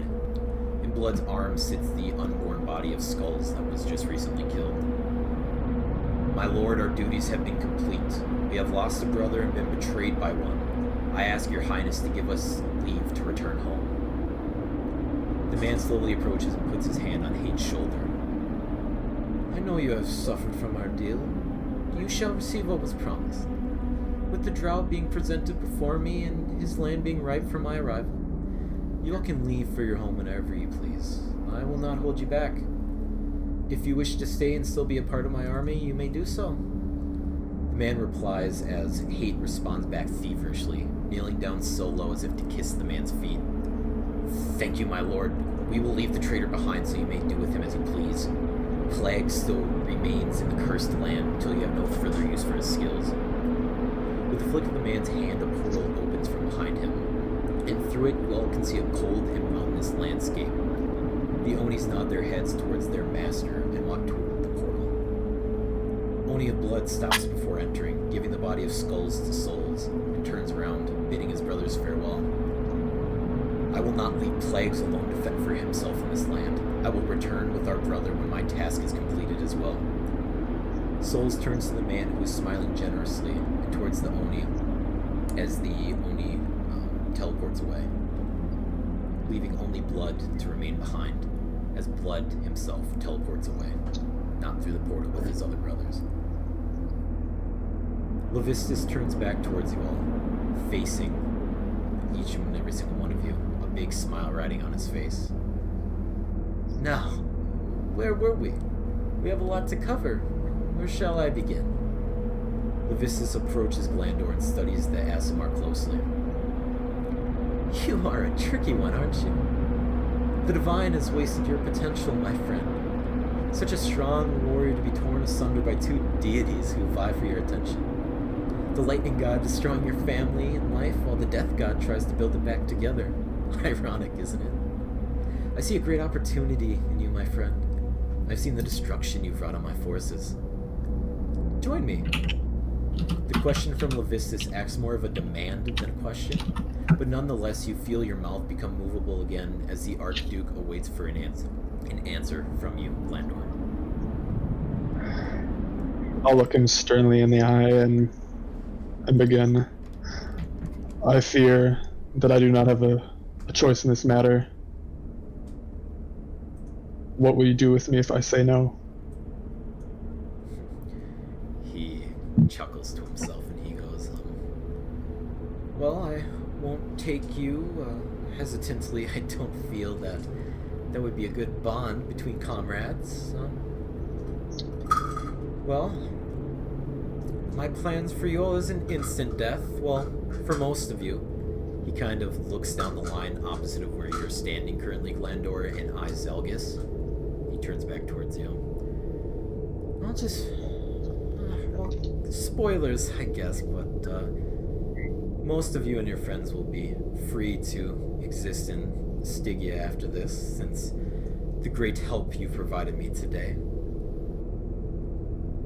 Great help? What do you mean? He leans towards you and just wags a finger in your face and just goes, spoilers, spoilers, my friend. The question at hand is either answered with a yes or no. If I join you, I ask that you do not insta-kill my friends. I ask that you spare their lives. Oh, your friends won't be insta-killed, no matter what. You yourself will not be insta-killed, but I can't speak for all of your friends. That wouldn't be any fun. If you're hesitant in this answer, I can just assume that you're feeling like you're being forced into this relationship, and if that's the case, then I think I'll just move on. I'm being torn three ways. You can understand my apprehensiveness. Nods his head. I don't know what else to do. I don't know what's right for me. Well, it looks like, my friend, that you still have some more soul searching in your life. Maybe if one of the gods decides to step up and be truly divine towards you, he'll help you escape from this realm. He turns and walks away from you, Glandor. He makes his way towards Argus. He kind of gives like a little show of it. He walks past Argus, turns, looks towards Argus, and feigns a face of surprise and shock. He then slowly backs up toward where he's standing directly in front of Argus. My, what a bad boy. No wonder Tempest wants the light he gifted you back. Does the other in this group know what you've done?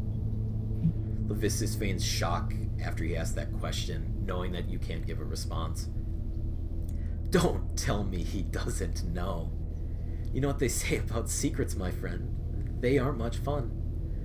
Levistus reaches over and pats Argus on the back hard.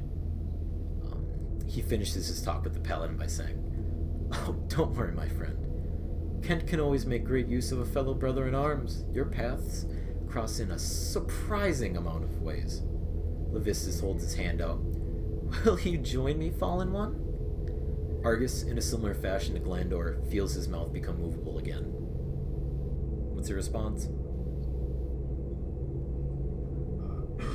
You wanna repeat like the last couple sentences? Basically, he's saying, Kent can always make great use of another fallen paladin, just due to how similar your paths have been. He just wants to know if you'll join him.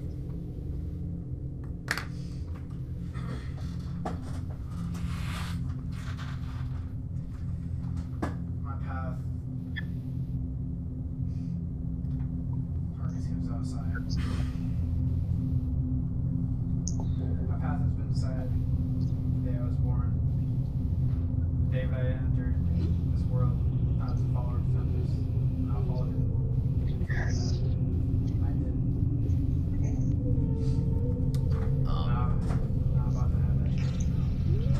Levistus sighs again. 0 for 2, I guess.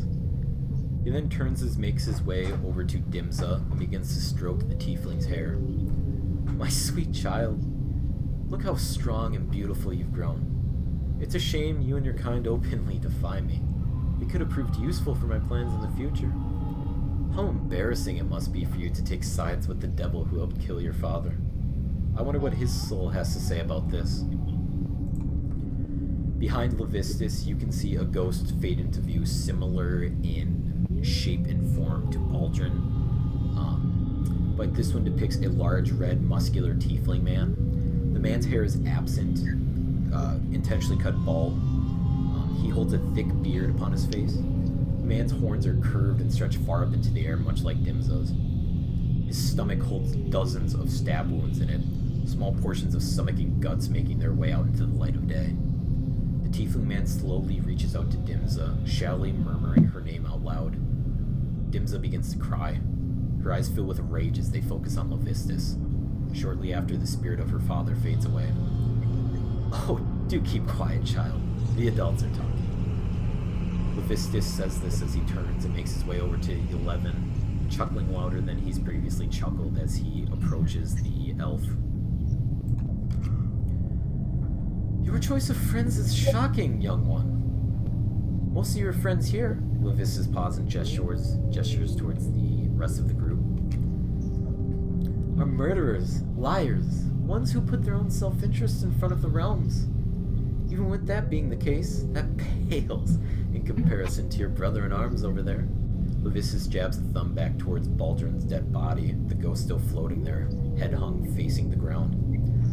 My, oh my, has he done you all wrong. Would you like to see? With the snap of a finger, an aged scroll appears in front of you all. The parchment is massive, large enough for all of you to read where you sit frozen. The text itself is infernal, so the only two who can read it are Yeleven and Dimza. But of course, Dimza's a little too in her head right now to be able to focus in on it. By the look of it, it holds the same format as a contract. Throughout the contract, and written large and sloppily at the bottom of the sheet, in a formal version of common similar to cursive, sits Baldrin's full name. Would you mind reading it out loud for everyone? Yeleven, you feel your mouth become usable again as you read the contract in front of you. Sent it in your Discord. Oh, correct. Okay. If you're not in a state of mind to read it right now, just let me know. No, I thought I was going to have to take notes on this, but if it's in here, then I'm good. I, Baldrin Vraemir, first of the House of Vraemir, in exchange for the aid of Archduke Levistus, in pursuing my goals to achieve complete control over the United Kingdoms of Inut, offer my firstborn child to serve eternally to Archduke Levistus. In signing this contract, I understand fully that my soul will serve Archduke Levistus in the afterlife eternally when I should die in any form. Archduke Levistus and his fellow archdukes, nor any of those that follow Archduke Levistus, may attempt to take the life of the said prince. There will be collateral set on this deal. Baldrin Vraemir will not serve Levistus eternally if he does not ascend to the throne of Inut. If Archduke Levistus does not receive the soul of Baldrin Vraemir's firstborn child, then Baldrin Vraemir must willingly pierce the seal of Archduke Levistus' tomb to free Archduke Levistus' essence and become a vessel for Archduke Levistus. If Baldrin breaks this collateral clause, Archduke Levistus has the right to Baldrin Vraemir's claim over territories in the prime material plane. Any territories Baldrin Vraemir has a claim that previously any territories Baldrin has a claim to that previously to okay. Yeah, ignore that spelling error. So any territories Baldrin has a claim to will be reabsorbed. Yeah, that was previously his will be reabsorbed into his. This contract is permanent and cannot be broken in any form. The Archduke must remain pursuant to the terms of this document and may not pursue any methods of changing or breaking this contract. If done so, High Lord Asmodeus himself will intervene.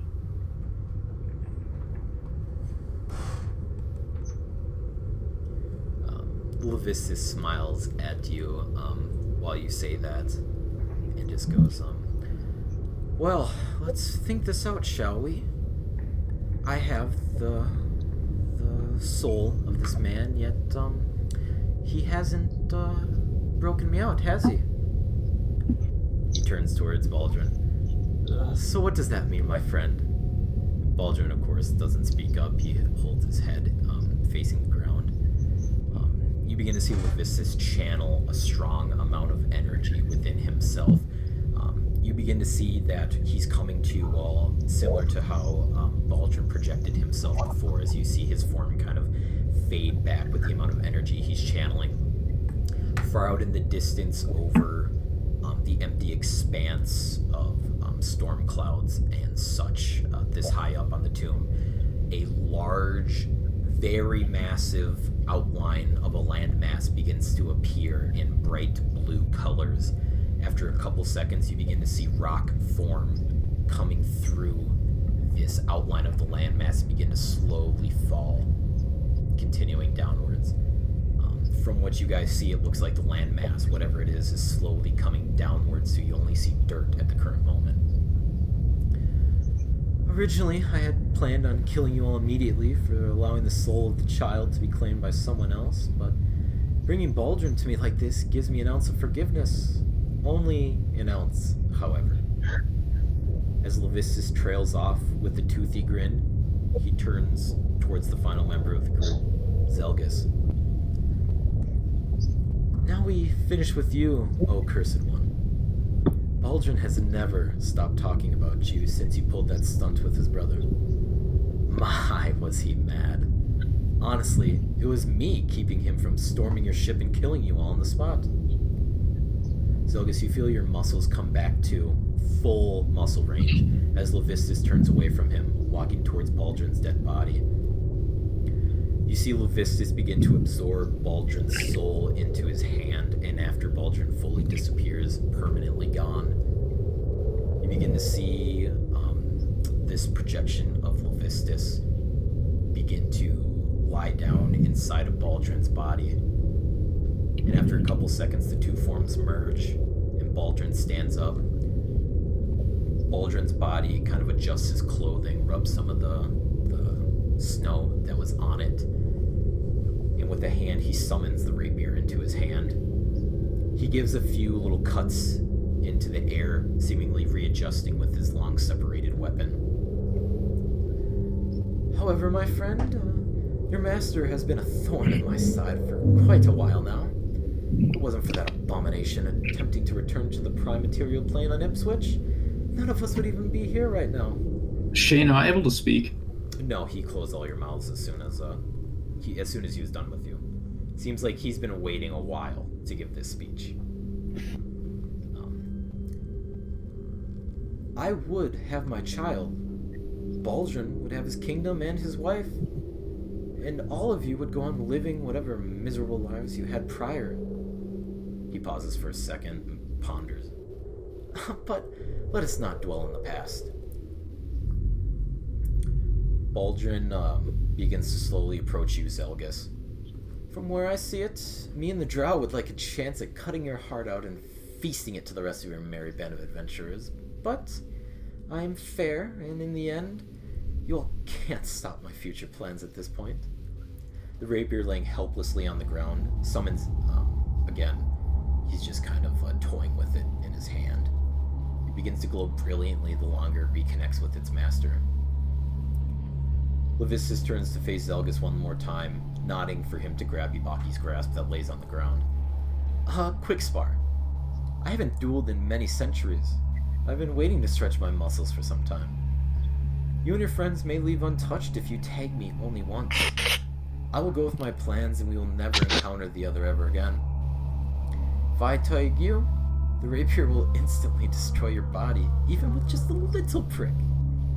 I will then claim your soul, and your friends will remain in Stygia until they die. Where then, when that day comes, I will claim their souls as well. And if you don't accept, I will kill you all where you stand. Levistus loses kind of his merry attitude when he says that. As you stand there contemplating his questions, Zeilgus, you begin to see the pressure on all of your allies grow from this invisible force. Their veins press as blood rushes to their face, and their eyes begin to bulge. Will you help me warm up, my friend? Levistus asks you, Zeilgus.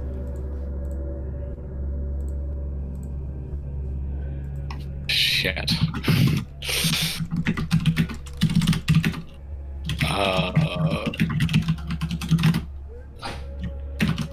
I will reach. I'm free. I'm free.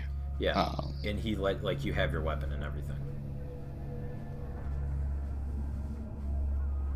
I'll reach down for the sword first, and I'll say, let my friends free first so they can watch without interference. I promise they will not interfere. First, let them release them from your grasp. Fine by me. Snap of his finger, all of you kind of fall down to the ground. Your muscles are just exhausted. Just put you all Are you okay with me dueling for your lives? It's not really their lives. It's mainly We don't your have a life choice. and freeing them from this realm. But either way, you are no longer eligible for the land in the Prime. As worded in the contract, if Valdrin did not give you his child, he had to pierce the seal, which, by the definition of pierce that I'm thinking of, I will double check it. Not meaning like, okay, come on. It's not meaning like just To go pierce it. into He's or through, meaning yep, to pierce actually the break seal. through it. Okay. Yeah. I mean, he still did break through the seal, technically, but Levistus wasn't and had to become a vessel for you, which he did become a vessel for. No, he's just possessing his dead body right now. Nah, fuck you, Shane. Not an avatar. Fuck you, Shane. Fuck you. Fuck you, Shane. I'll turn to Levistus. So how do you want to do this? He gestures towards his hand. You first, my friend.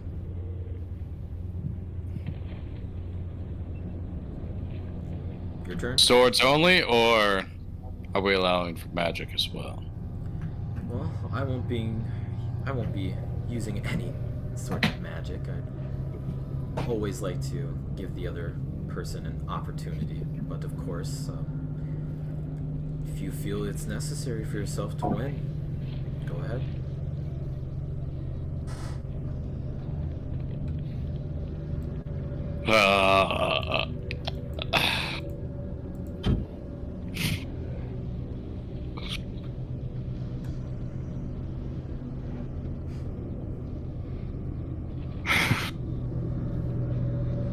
Levistus is sitting there waiting, rapier kind of held down to his side, hands pointed towards you, waiting for your move.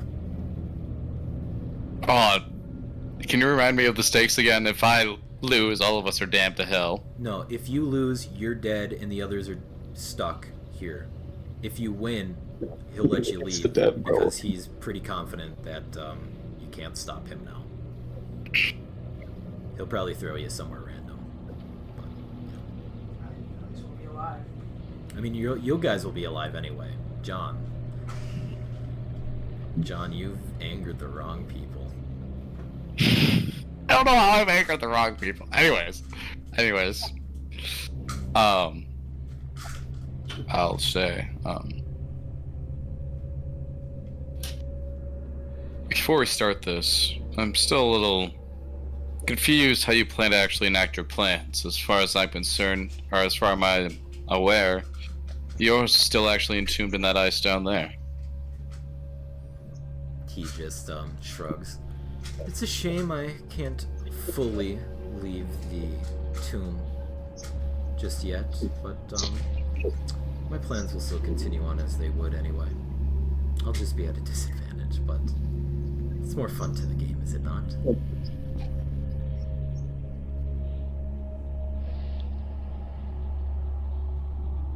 Are we free to talk?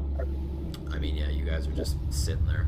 I mean, he'll be pissed if you, like, jump in the fight, but, I mean, either way. can say thank you.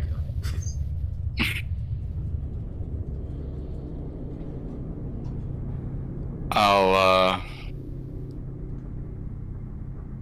turn to you all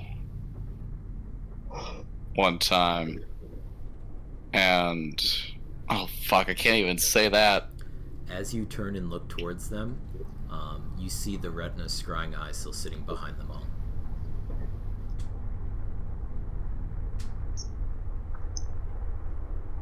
Just to know.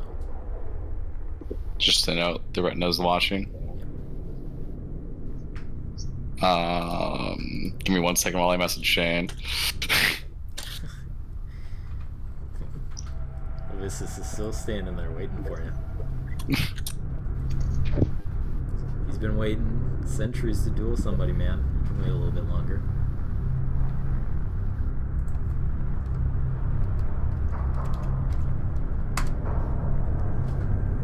Fuck. Okay. That was your mistake, man. You agreed.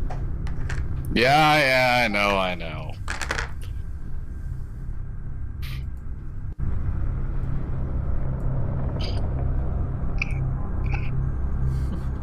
How far away am I from Levistus right now? I mean, you can just move. Like, he's not gonna get an attack of opportunity on you, if that's what you're asking, if you move back. Well, he's within 30 feet of me. Oh, yeah.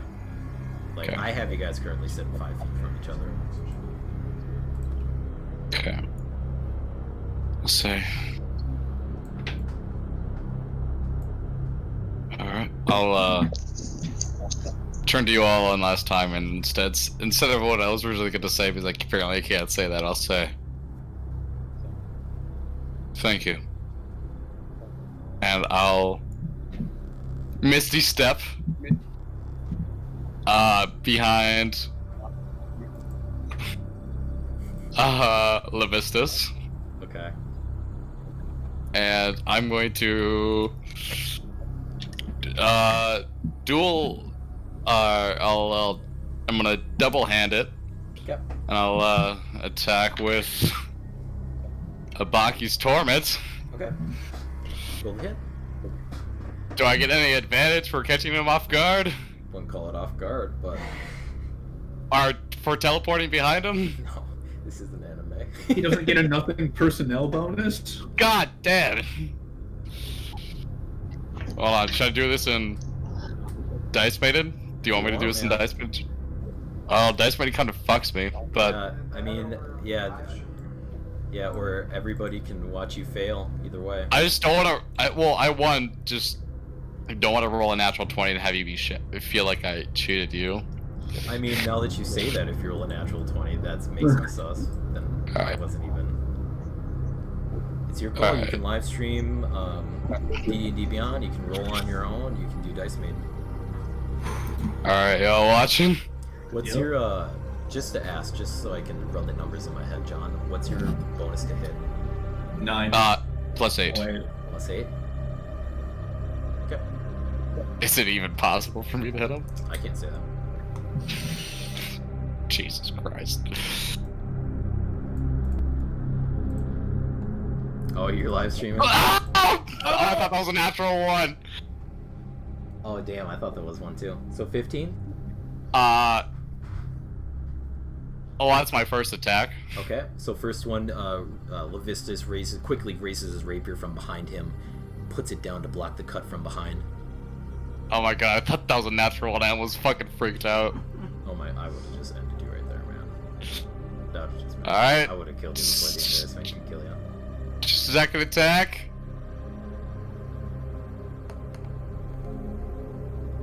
I'm gonna use my inspiration for a Oh, advantage. yeah, okay.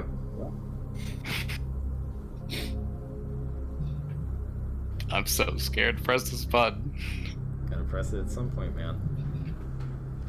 I'm so scared to press this button. As I lean in to look at the screen. I believe in you, Jonah. Oh no!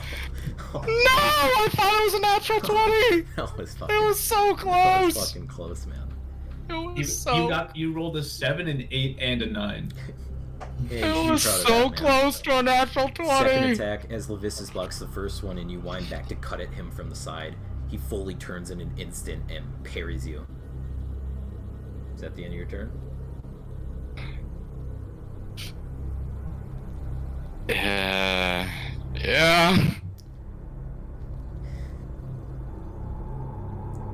Alright, well. Are you raising your hand or just stretching? I'll raise my hand. Okay, I'll let you ask before I attack John here with my multi. I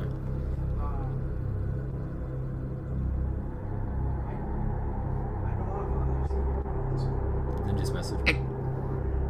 Dane, mute yourself. You can just message me. I'm Shane, going mute to- yourself. No, I'm Mute just... yourself and talk to him. No, I'm just going to... You want me to? No, it's fine. Yeah. Just message me.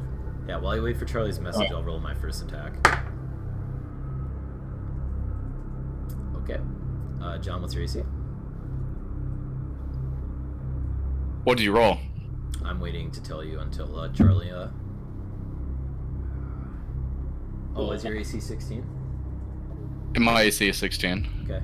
Charlie, you can come and look at the dice I rolled while you... once you send the message. But you gotta get that studded leather armor.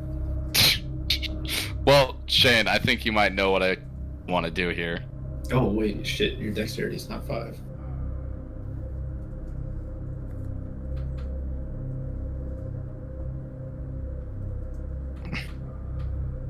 Shane. Yeah? I'm just waiting for Charlie to send the message, man. You should probably... Well, I need to know if he hits or not. Oh.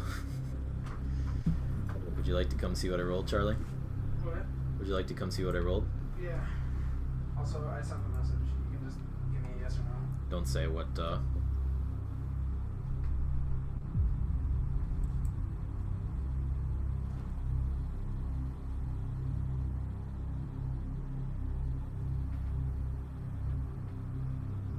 Hold up. Hold you up, wanna no. ask that?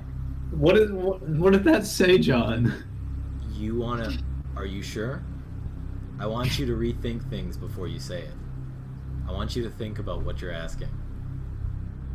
I'll let you do it, but I want you to think this through before you do it, okay? Shane, I want to know if he hit me or not, which I'm assuming he did. He hit you. It's just you... All right. I need to wait for Charlie's message back to me to see if he's going to go through with it or not first. Well, I was going to use my reaction to do that thing. To do what thing? That thing I got. The thing you... Yeah. Oh. Yeah. Yeah. Yeah. You remembered. I remember this time, Shane. Wait till Charlie's response first. Aw, man. Trust. Yo. I'm waiting, man. 2 letters or 3 letters. Tell me if you're going through with it. That's a yes or no question. It really is. It's just whether or not I'm trying to just picture the repercussions of it. Don't even think about what I sent you before. Think if you want to do this on your own. Like, Oh, no. then no, for sure. Because, like, that was only supposed to be an in-the-moment thing, which that moment's passed. If you ask it now, you know, then no, for sure. Okay. So, as Levistus aims his rapier to stab you between the eyes, John, use Tomb of Levistus to block the damage. Get fucked. Alright, let me... Alright, as Levistus isn't going to worry about doing damage because he's going to pull the rapier back and just wait. And he's just going to lock a circle around you. That lasts until your turn. When does that end? It lasts till my next turn. Okay, well, it's your turn now. Levistus is waiting. I'm gonna go for round 2. Alright, no inspiration this time. Are you gonna pull No. up live stream again? Oh shit, yeah. I had to close it because I was pulling up the thing, but I guess you already called it by its name. Well, it doesn't matter anymore, man. You're in it. You are in it. Alright, hold on. I'm pulling up stream now. Okay, I'm watching. Is it going? Oh, Oh. God fucking damn it! What the fuck? Okay, first one miss. Levistus parries that as well, as soon as you pop out of that ice. Alright. I'm going to... Is this a bonus action? Yeah, one bonus action. Oh, I guess it doesn't matter. Fuck. Is that your only attack? No, I have 2 attacks.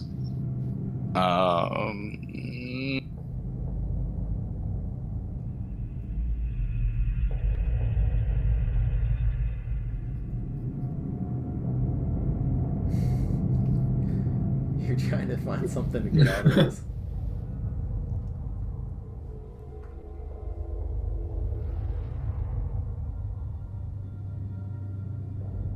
Oh, fucking! I already used my fucking action too. Fucking. Yeah, so you gotta finish with another. Well, this is it. This is the roll.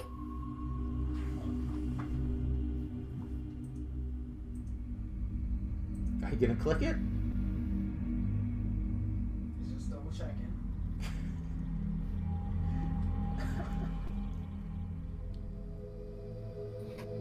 I'm doing the math right now.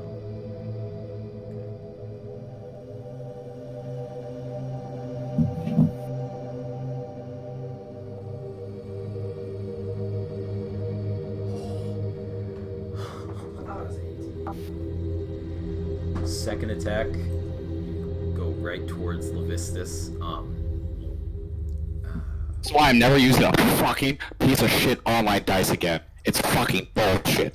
Can't do that. So, final attack, Levistus parries it off to the side again, and you stand over. That's why you the invest in the front. clicky clack boys. First attack. Fuck. Well, I have my own dice. I just wanted First to be... attack was a 2, which adds to 15. Which misses. By the way, Shane, that actually wasn't my full turn. Oh, I'm sorry. Then I'll take that dice roll back. What were you gonna finish with? Well, that's kind of bullshit now. Well, no. I mean, I'll keep it. I still have one more attack on you, and the odds are in my favor. Well, I was gonna do my Blood Curse of Bloated Agony, What does that do? where if he takes more than one attack action on his turn, he takes 1d8 necrotic damage. Let me just check something. Does he have to make a save or anything on it? Not if... No, he doesn't actually, since it's a one-round thing. And because I guess I could amp. Because if I he wanted passes, to. it's a one-round thing, right? If he passes the one-round thing, if I just do it, it's a one-round thing. So, you know, I might as well amplify it. What type of throw is it? Constitution. Okay. DC so 16. Evasion won't do anything then. Hold on, let me share my screen so you can see it. So, I curse a... This is a bonus action, by the way. Blood Curse of Bloated Agony. Creature has disadvantage on strength, dexterity, ability checks, and takes 1d8. Okay, so that's just ability checks, so it doesn't do attack rolls. It takes 1d8 damage, and takes more than 1. Amplify, curse lasts for a minute. Okay. Alright, well if you're doing Yeah, that, I'm taking back that roll. What? Because that changes everything, man. That's kind of cool. What? I asked you if your turn was over, and then you go, yeah, and then I roll, and then you're like, oh, that. No, I never said that. I said I rolled a 2 and then I left the chat, and you're like, all right, he attacks for 2 he attacks and rolls a 2. All right, well, if you do, this damage won't count against him then, because he's doing melee on melee, that wise.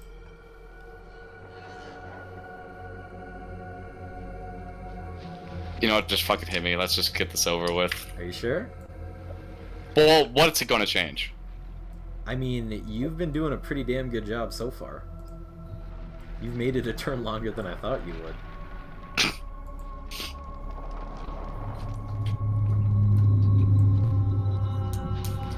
Alright, you doing it or not?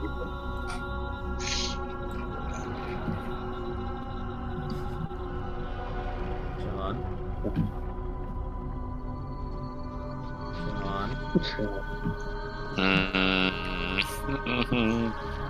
Hold on, let me check my spells again. Oh my god. Dane wants to kill himself right now. Facts. You know what? I'm already fucking dead. Just fucking do it, man. It's already fucking over. Alright, so you're doing. I mean, yeah. I guess I'll fucking do it. I'll take fucking 6 points of fucking damage too. Damn, you were max on that? Yeah. No, it's a D6. So I guess the dice are just actually just fucking me today. No, it's fine. It's totally fine. He has to make a DC Constitution saving throw. Okay. Legendary resistance, no matter what. Oh, he passed fucking that. course. Never mind. And that's evasion, dex throw. Okay. So he passed the con throw. Yeah, sure, whatever. Just fucking kill me. Oh. He still takes 1d8 necrotic damage Okay. if he takes more than one attack. First. Alright, natural 18. Yep, that hits me. Alright, Yeah, any and reactions or anything you're doing? Well, I don't think you can use the Tomb of Levistus again. Nope. Short rest. I can hellish rebuke him. Whoa. But that'll be after you are taking damage. Which will be an instant kill.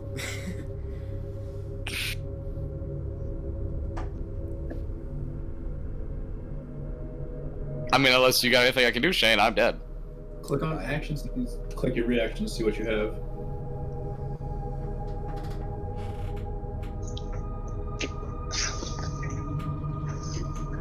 Is it a spell he's casting?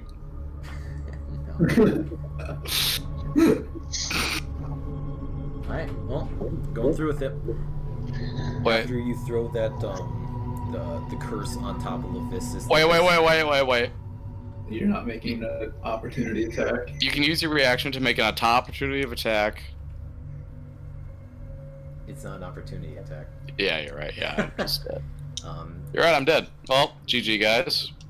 Levistus turns to the side low, and with a cut cleaving you in half, you guys just see Zeilgus turn into a frozen statue of himself as Levistus cuts through him.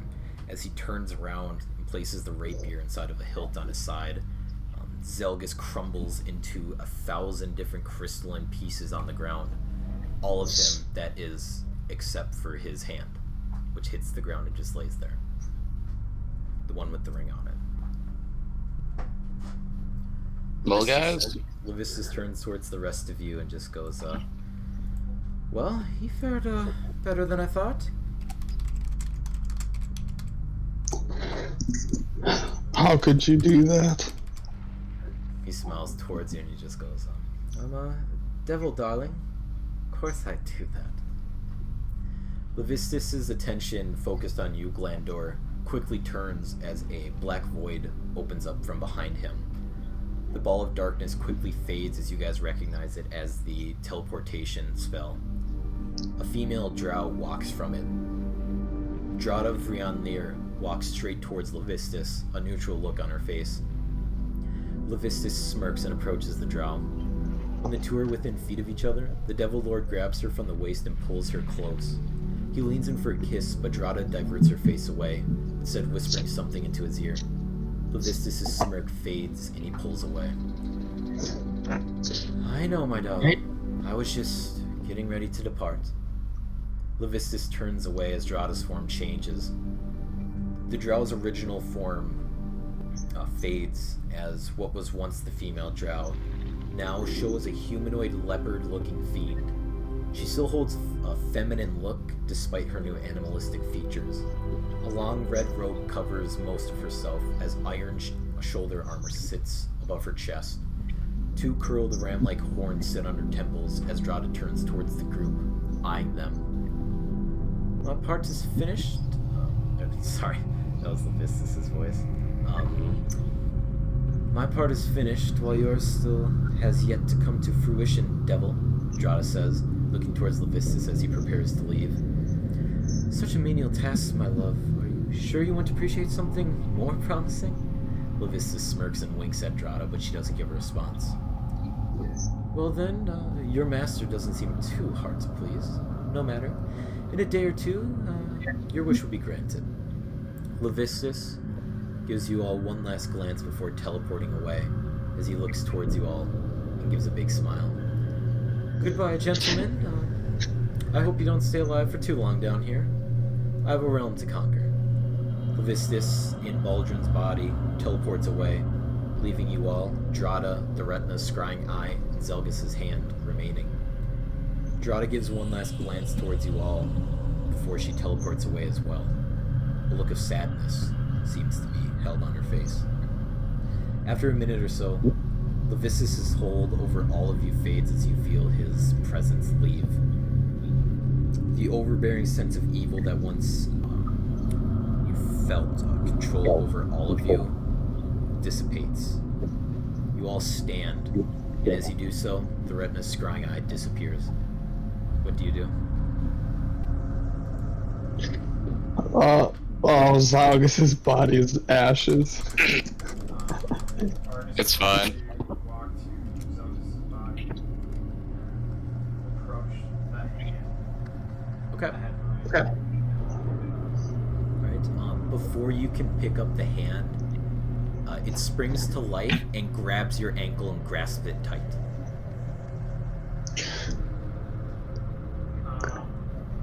Alarm, or this is going to try to grab it off of his ankle.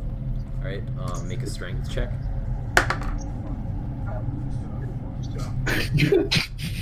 Would the Rod of Resurrection bring him back? No, there's nothing left. Yeah, can they make He has a hand. Bros right here? I feel like the strength of a hand is like -4. I just want. I didn't roll very high. No, I just want them to make competing throws. Well, he rolled a natural 3. Sorry, John. The hand drops back towards the ground, and using its fingers, it stands up in a spider-like look, and just kind of like the back palm, like, I don't know what you call it, the back of the hand, just faces you all as it just kind of sits there, as if it's looking towards you, but with no eye.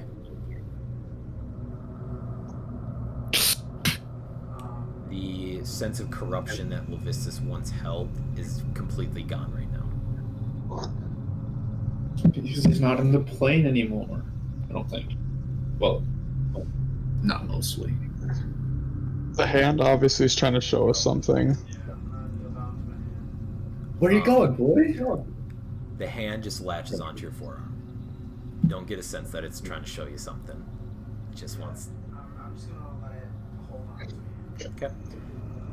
You guys notice that Levistus' body is still buried below. And it seems like the ice that was being chunked away using his rapier has already, like, resealed itself over. Is the rapier down there with him? He took the rapier with him. Okay, so it's in the hole. Another black void begins to apparate kind of near the center of the tomb. Kind of near the seal, but not exactly. I'm gonna go investigate it. After a couple seconds, a familiar feathery figure stands where the void once was. The retina's expression remains hidden behind his mask as he quickly approaches you all.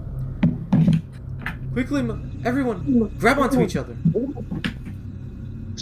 Link hands with the retina. Alright, rest of you doing so? Yes. Alright, Charlie, you gonna force John's hand off?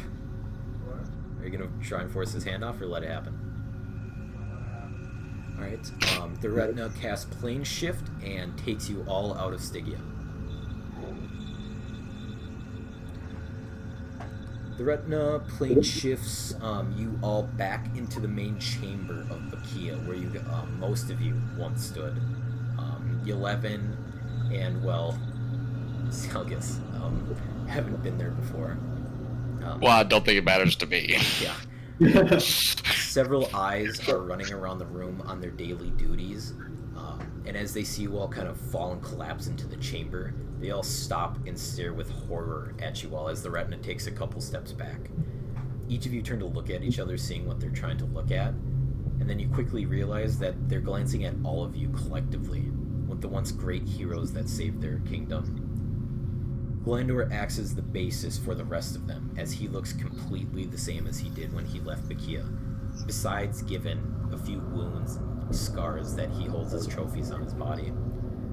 Argus, you quickly back away from the group, jittery as you nervously glance from person to person with amber, glowing eyes. Zeilgus' hand drops to the ground. Dim's skin isn't red anymore, rather a faded bluish, and she begins to shiver in place. Yeleven's eyes grow bright cyan. His skin is leatherier than before. Everyone but Glandor has a shiny tint to their skin. And as you all closely inspect it, a small layer of frost existing on the outermost layer of your body kind of has taken hold. After being Can I use the rod of resurrection to heal each one of them? You want to heal them? Because this isn't really a heal. It's more about, I was gonna say, just so you don't waste it, seems like the warmth of being back on the Prime is relieving some of that corruption that has lingered. You already feel like instantly, like just being back, like... Can I try something then? Okay. I'm gonna walk over to Dimza, put my hands on her shoulder, and cast Dispel Magic. Nothing. And it says... Okay. It's not really magic. It's a curse. Is that not the magic? I don't know. You feel the warmth of being back on the Prime kind of come over you all like a drug. Argus's jitteriness begins to die down, along with the fade color in his eyes.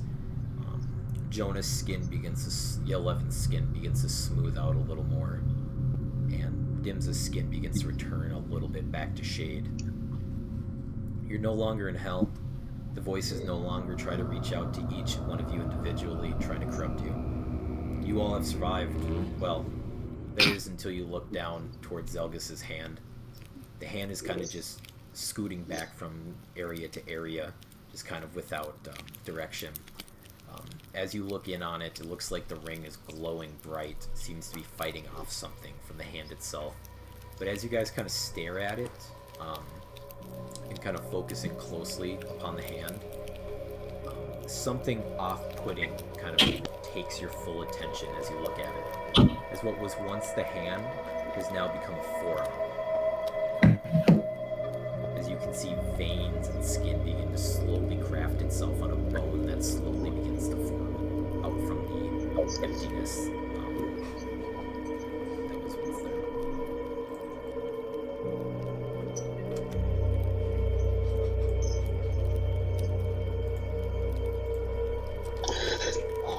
You're sketching me out. That Yeah. was like that before. If you didn't see the game chat, I'm now the hand from the Addams family. That's actually my new Here's character. your thing one. I'm the thing.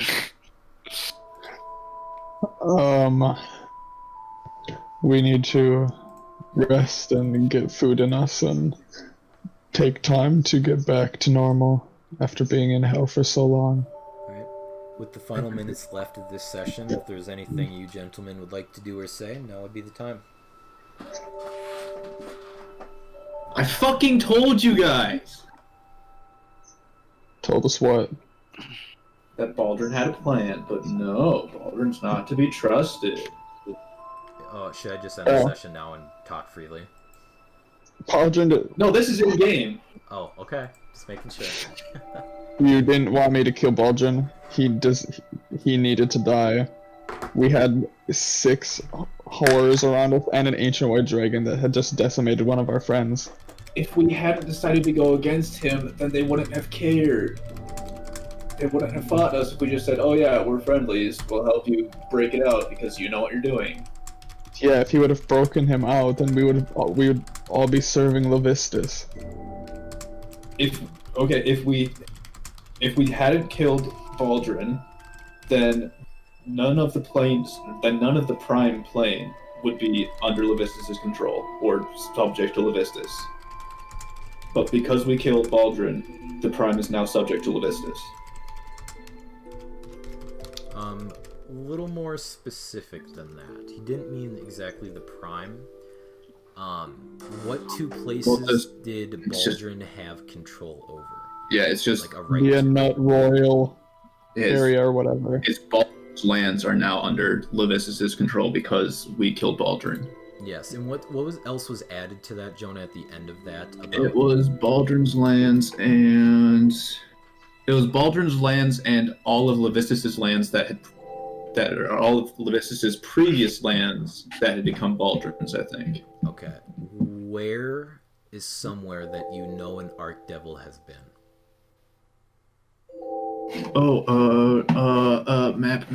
Map, Trask. Fuck off Discord notification.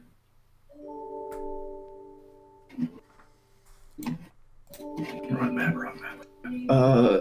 Bakia? No, I don't fucking know then. No. Oh.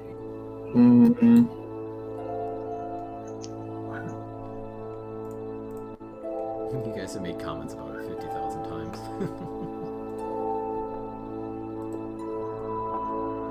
Claims or territories in the prime material plane. Any territories Baldrin has claim to. I'll give you a hint. Look at the bottom right.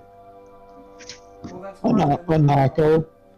Yes. Ana- Inut it's the was follow. not Levistus Anako. at any point. Anako was. What was the final part of that sentence, Jonah?